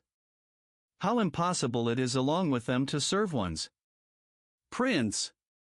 2. While they have not got their aims, their anxiety is how to get them. When they have got them, their anxiety is lest they should lose them. 3. When they are anxious lest such things should be lost, there is nothing to which they will not proceed. Chapter 16. 1. The Master said, anciently, men had 3 failings, which now perhaps are not to be found. 2. The high-mindedness of antiquity showed itself in a disregard of small things. The high-mindedness of the present day shows itself in wild license. The stern dignity of antiquity showed itself in grave reserve. The stern dignity of the present day shows itself in quarrelsome perverseness. The stupidity of antiquity showed itself in straightforwardness. The stupidity of the present day shows itself in sheer deceit. Chapter 17. The Master said, fine words and an insinuating appearance are seldom associated with virtue. Chapter 18. The Master said, I hate the manner in which purple takes away the luster of vermilion. I hate the way in which the songs of Chang confound the music of the I hate those who with their sharp mouths overthrow kingdoms and families. Chapter 19. 1. The Master said, I would prefer not speaking. 2. Sekung said, if you, Master, do not speak, what shall we, your disciples, have to record? 3. The Master said, does heaven speak? The 4 seasons pursue their courses, and all things are continually being produced. But does heaven say anything? Chapter 20. Zhu Pei wished to see Confucius, but Confucius declined, on the ground of being sick, to see him. When the bearer of this message went out at the door, the Master took his lute and sang to it, in order that Pei might hear him. Chapter 21. 1. Saiwa asked about the 3 years' mourning for parents, saying that 1 year was long enough. 2. If the superior man, said he, abstains for 3 years from the observances of propriety, those observances will be quite lost. If for 3 years he abstains from music, music will be ruined. 3. Within a year the old grain is exhausted, and the new grain has sprung up, and, in procuring fire by friction, we go through all the changes of wood for that purpose. After a complete year, the mourning may stop. For, the Master said, if you were, after a year, to eat good rice and wear embroidered clothes, would you feel at ease? I should, replied Hua. 5. The Master said, if you can feel at ease, do it. But a superior man, during the whole period of mourning, does not enjoy pleasant food which he may eat, nor derive pleasure from music which he may hear. He also does not feel at ease, if he is comfortably lodged. Therefore he does not do what you propose. But now you feel at ease and may do it. 6. Saiwa then went out, and the Master said, this shows Yu's want of virtue. It is not till a child is 3 years old that it is allowed to leave the arms of its parents. And the 3 years mourning is universally observed throughout the empire. Did you enjoy the 3 years' love of his parents? Chapter 22. The Master said, hard is it to deal with him, who will stuff himself with food the whole day, without applying his mind to anything good. Are there not gamesters and chess players? To be one of these would still be better than doing nothing at all. Chapter 23. Selu said, does the superior man esteem valor? The Master said, the superior man holds righteousness to be of highest importance. A man in a superior situation, having valor without righteousness, will be guilty of insubordination. 1. Of the lower people having valor without righteousness, will commit robbery. Chapter 24. 1. Sekung said, has the superior man his hatreds also? The master said he has his hatreds. He hates those who proclaim the evil of others. He hates the man who, being in a low station, slanders his superiors. He hates those who have valor merely, and are unobservant of propriety. He hates those who are forward and determined, and, at the same time, of contracted understanding. 2. The master then inquired, "Tsce, have you also your hatreds?"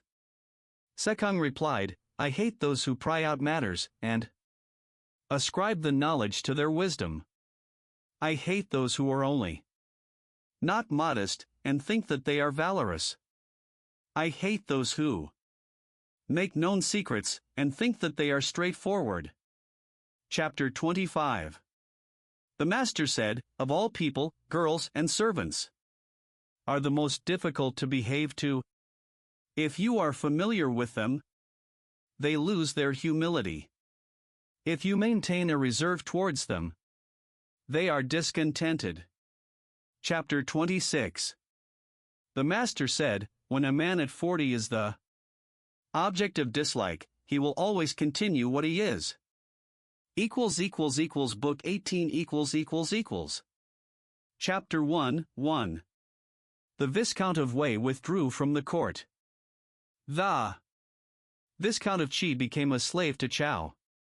Paikan remonstrated with him and died. 2. Confucius said, "The Yin dynasty possessed these three men of virtue." Chapter 2.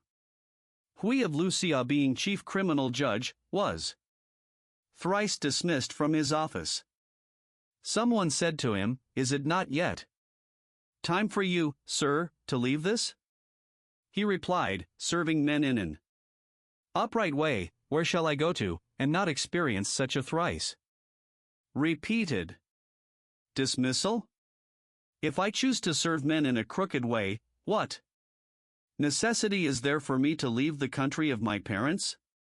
Chapter 3.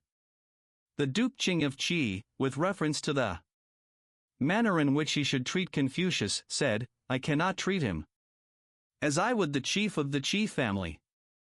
I will treat him in a manner between that accorded to the chief of the Qi, and that given to the chief of the Meng family." He also said, "I am old, I cannot use his doctrines." Confucius took his departure. Chapter 4. The people of Qi sent to Lu a present of female musicians, which Qi Huan received, and for 3 days no court was held. Confucius took his departure. Chapter 5:1. The madman of Chu passed by. Confucius singing and saying, "O Feng, O Feng, how is your virtue degenerated? As to the past, reproof is useless, but the future may still be provided against. Give up your vain pursuit. Give up your vain pursuit. Peril awaits those who now engage in affairs of government." 2. Confucius alighted and wished to converse with him, but Shiyu hastened away, so that he could not talk with him. Chapter 6. 1. Ansu and Qi and I were at work in the field together, when Confucius passed by them, and sent Tsze to inquire for the ford. 2. Ansu said, "Who is he that holds the reins in the carriage there?" Tsze told him, "It is Kung Chiu." "Is it not Kung Chiu of Lu?" asked he. "Yes," was the reply, to which the other rejoined, "He knows the ford." 3. Tsze then inquired of Qi and I, who said to him, "Who are you, sir?" He answered, "I am Chengyu." "Are you not the disciple of Kung Chiu of Lu?" asked the other. "I am," replied he. And then Qi and I said to him, "Disorder, like a swelling flood, spreads over the whole empire, and who is he that will change its state for you?" Then follow one who merely withdraws from this one and that one. Had you not better follow those who have withdrawn from the world altogether? With this he fell to covering up the seed, and proceeded with his work, without stopping. 4. Itsalu went and reported their remarks, when the master observed with a sigh, it is impossible to associate with birds and beasts, as if they were the same with us. If I associate not with these people, with mankind, with whom shall I associate? If right principles prevailed through the empire, there would be no use for me to change its state. Chapter 7. 1. Itsalu, following the master, happened to fall behind, when he met an old man, carrying across his shoulder on a staff a basket for weeds. Itsalu said to him, "Have you seen my master, sir?" The old man replied, "Your four limbs are unaccustomed to toil, you cannot distinguish the 5 kinds of grain. Who is your master?" With this, he planted his staff in the ground, and proceeded to weed. 2. Itsalu joined his hands across his breast, and stood before him. 3. The old man kept Itsalu to pass the night in his house, killed a fowl, prepared millet, and feasted him. He also introduced to him his 2 sons. 4. Next day, Itsalu went on his way, and reported his adventure. The master said, "He is a recluse," and sent Itsalu back to see him again, but when he got to the place, the old man was gone. 5. Itsalu then said to the family, "Not to take office is not righteous. If the relations between old and young may not be neglected, how is it that he sets aside the duties that should be observed between sovereign and minister?" Wishing to maintain his personal purity, he allows that great relation to come to confusion. A superior man takes office, and performs the righteous duties belonging to it. As to the failure of right principles to make progress, he is aware of that. Chapter 8. 1. The men who have retired to privacy from the world have been Pai, Shuchi, Yucheng, Shuchang, Hui of Lucia, and Shaolin. 2. The master said, refusing to surrender their wills, or to submit to any taint in their persons, such, I think, were Pai and Shu Chi. 3. It may be said of Hui of Lucia, and of Shaolin, that they surrendered their wills, and submitted to taint in their persons. But their words corresponded with reason, and their actions were such as men are anxious to see. This is all that is to be remarked in them.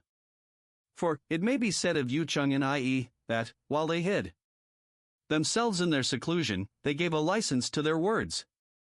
But, in their persons, they succeeded in preserving their purity. And, in their retirement, they acted according to the exigency of the times. 5. I am different from all these. I have no course for which I am predetermined, and no course against which I am predetermined. Chapter 9. 1. The Grand Music Master, Qi, went to Qi.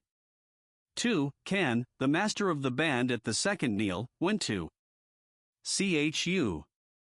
Liao, the band master at the third meal, went to Tsai. Shu, the band master at the fourth meal, went to Qin. 3. Fangshu, the drum master, withdrew to the north of the river. 4. Wu, the master of the hand drum, withdrew to the Han. 5. Yang, the assistant music master, and Xiang, master of the musical stone, withdrew to an island in the sea. Chapter 10. The Duke of Chao addressed his son, the Duke of Lu, saying, "The virtuous prince does not neglect his relations. He does not cause the great ministers to repine at his not employing them. Without some great cause, he does not dismiss from their offices the members of old families. He does not seek in one man talents for every employment. Chapter 11. To Chao belonged the 8 officers, Pata, Pa, Quo, Chengtu, Chenghu, Shuya, Shusia, Chisui, and Chiqua. Book 19 . Chapter 1, Sechang said, the scholar, trained for public duty. Seeing threatening danger, is prepared to sacrifice his life. When the opportunity of gain is presented to him, he thinks of righteousness. In sacrificing, his thoughts are reverential. In mourning, his thoughts are about the grief which he should feel.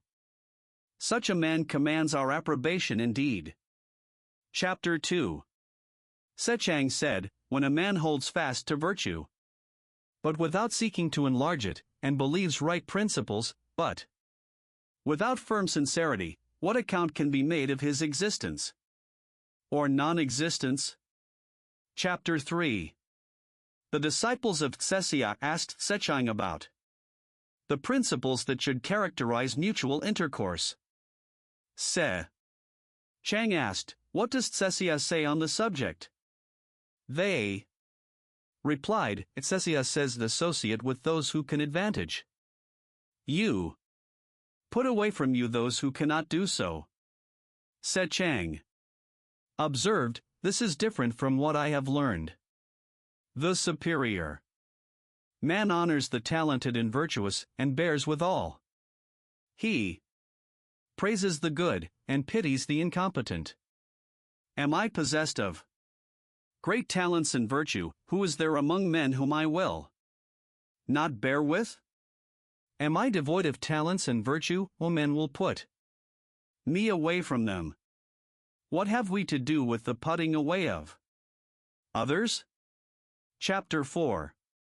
Tsesia said, even in inferior studies and employments there is something worth being looked at, but if it be attempted to carry them out to what is remote, there is a danger of their proving inapplicable. Therefore, the superior man does not practice them. Chapter 5, Tsesia said, he who from day to day recognizes what he has not yet, and from month to month does not forget what he has attained to, may be said indeed to love to learn. Chapter 6. Tsesia said, there are learning extensively, and having a firm and sincere aim, inquiring with earnestness, and reflecting with self-application. Virtue is in such a course. Chapter 7. Tsesia said, mechanics have their shops to dwell in order to accomplish their works. The superior man learns, in order to reach to the utmost of his principles. Chapter 8. Tsesia said, the mean man is sure to gloss his faults. Chapter 9. Tsesia said, the superior man undergoes 3 changes. Looked at from a distance, he appears stern; when approached, he is mild; when he is heard to speak, his language is firm and decided. Chapter 10, Tsesia said, the superior man, having obtained their confidence, may then impose labors on his people. If he have not gained their confidence, they will think that he is oppressing them. Having obtained the confidence of his prince, one may then remonstrate with him. If he have not gained his confidence, the prince will think that he is vilifying him. Chapter 11. Tsesia said, when a person does not transgress the boundary line in the great virtues, he may pass and repass it in the small virtues. Chapter 12. 1. Tseyu said, the disciples and followers of Tsesia, in sprinkling and sweeping the ground, in answering and replying, in advancing and receding, are sufficiently accomplished. But these are only the branches of learning, and they are left ignorant of what is essential. How can they be acknowledged as sufficiently taught? 2. Tsesia heard of the remark and said, alas! Yen Yu is wrong. According to the way of the superior man in teaching, what departments are there which he considers of prime importance, and delivers? What are there which he considers of secondary importance, and allows himself to be idle about? But as in the case of plants, which are assorted according to their classes, so he deals with his disciples. How can the way of a superior man be such as to make fools of any of them? Is it not the sage alone who can unite in one the beginning and the consummation of learning? Chapter 13. Cecias said, the officer, having discharged all his duties, should devote his leisure to learning. The student, having completed his learning, should apply himself to be an officer. Chapter 14. Cecias said, mourning, having been carried to the utmost degree of grief, should stop with that. Chapter 15. Cecias said, my friend Chang can do things which are hard to be done, but yet he is not perfectly virtuous. Chapter 16. The philosopher Sang said, how imposing is the manner of Chang. It is difficult along with him to practice virtue. Chapter 17. The philosopher Sang said, I heard this from our master. Men may not have shown what is in them to the full extent, and yet they will be found to do so, on occasion of mourning for their parents. Chapter 18. The philosopher Sang said, I have heard this from our master. The filial piety of Mang Chuang, in other matters, was what other men are competent to, but, as seen in his not changing the ministers of his father, nor his father's mode of government, it is difficult to be attained to. Chapter 19. The chief of the Mang family having appointed Yang Fu to be chief criminal judge, the latter consulted the philosopher Sang. Sang said, the rulers have failed in their duties, and the people consequently have been disorganized, for a long time. When you have found out the truth of any accusation, be grieved for and pity them, and do not feel joy at your own ability. Chapter 20. Sekung said, Chao's wickedness was not so great as that name implies. Therefore, the superior man hates to dwell in a low-lying situation, where all the evil of the world will flow in upon him. Chapter 21. Sekung said, the faults of the superior man are like the eclipses of the sun and moon. He has his faults, and all men see them, he changes again, and all men look up to him. Chapter 22. 1. Kung Sun Chao of Wei est Sekung, saying, from whom did Chung and I get his learning? 2. Sekung replied, the doctrines of Wan and Wu have not yet fallen to the ground. They are to be found among men of talents and virtue remember the greater principles of them, and others, not possessing such talents and virtue, remember the smaller. Thus, all possess the doctrines of Wan and Wu. Where could our master go that he should not have an opportunity of learning them? And yet what necessity was there for his having a regular master? Chapter 23. 1. Shu Sun Wushu observed to the great officers in the court, saying, Sekung is superior to Chung and I. 2. Safu Chingpa reported the observation to Sekung, who said, let me use the comparison of a house and its encompassing wall. My wall only reaches to the shoulders. One may peep over it, and see whatever is valuable in the apartments. 3. The wall of my master is several fathoms high. If one do not find the door and enter by it, he cannot see the ancestral temple with its beauties, nor all the officers in their rich array. 4. But I may assume that they are few who find the door. Was not the observation of the chief only what might have been expected? Chapter 24. Shu Sun Wushu having spoken revilingly of Chunyanai, Sekung said, "It is of no use doing so. Chunyanai cannot be reviled. The talents and virtue of other men are hillocks and mounds which may be stepped over. Chunyanai is the sun or moon, which it is not possible to step over. Although a man may wish to cut himself off from the sage, what harm can he do to the sun or moon? He only shows that he does not know his own capacity." Chapter 25. 1. Chan Sesiachin, addressing Tsekung, said, "You are too modest. How can Chunyanai be said to be superior to you?" 2. Sekung said to him, "For one word a man is often deemed to be wise, and for one word he is often deemed to be foolish. We ought to be careful indeed in what we say." 3. Our master cannot be attained to, just in the same way as the heavens cannot be gone up to by the steps of a stair. 4.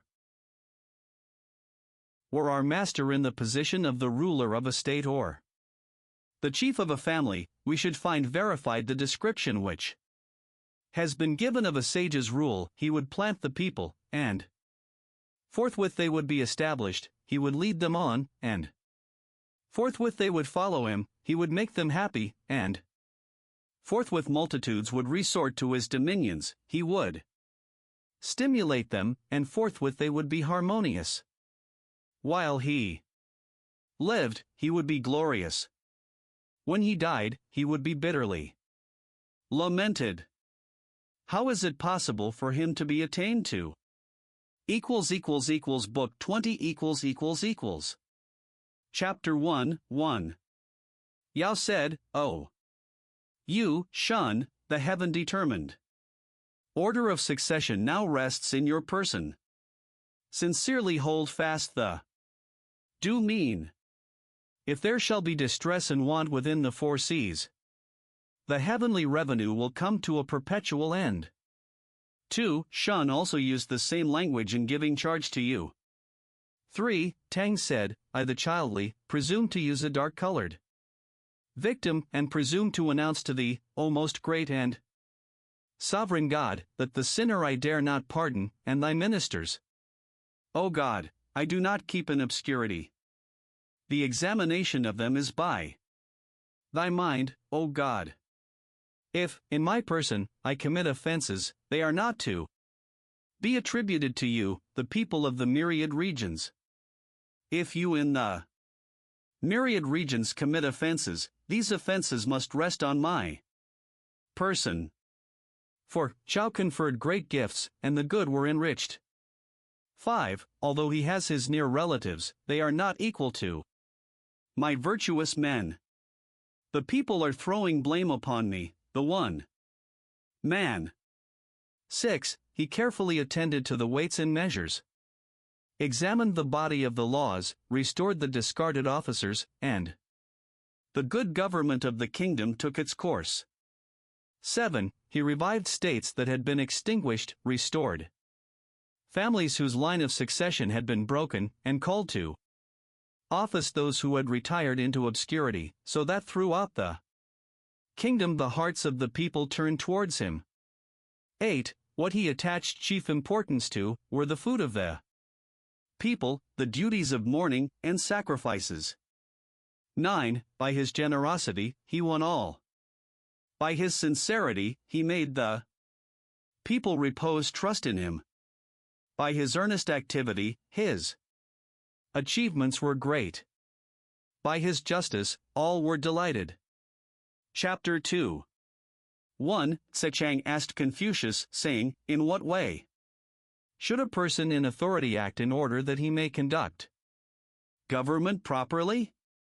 The master replied, "Let him honor the 5 excellent, and banish away the 4 bad things, then may he conduct government properly."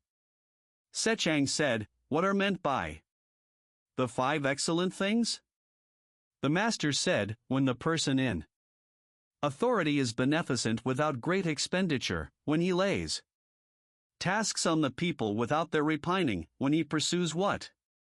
He desires without being covetous, when he maintains a dignified ease without being proud, when he is majestic without being fierce. 2. Sechang said, what is meant by being beneficent? Without great expenditure? The master replied, when the person in authority makes more beneficial to the people the things from which they naturally derive benefit, is not this being beneficent without great expenditure? When he chooses the labors which are proper, and makes them labor on them, who will repine? When his desires are set on benevolent government, and he secures it, who will accuse him of covetousness? Whether he has to do with many people or few, or with things great or small, he does not dare to indicate any disrespect. Is not this to maintain a dignified ease without any pride? He adjusts his clothes and cap, and throws a dignity into his looks, so that, thus dignified, he is looked at with awe. Is not this to be majestic without being fierce? 3. Sechang then asked, what are meant by the 4 bad things? The master said, to put the people to death without having instructed them, this is called cruelty. To require from them suddenly the full tale of work, without having given them warning, this is called oppression. To issue orders as if without urgency, at first, and, when the time comes, to insist on them with severity, this is called injury. And, generally, in the giving pay or rewards to men, to do it in a stingy way, this is called acting the part of a mere official. Chap 3. 1. The master said, without recognizing the ordinances of heaven, it is impossible to be a superior man. 2. Without an acquaintance with the rules of propriety, it is impossible for the character to be established. 3. Without knowing the force of words, it is impossible to know men.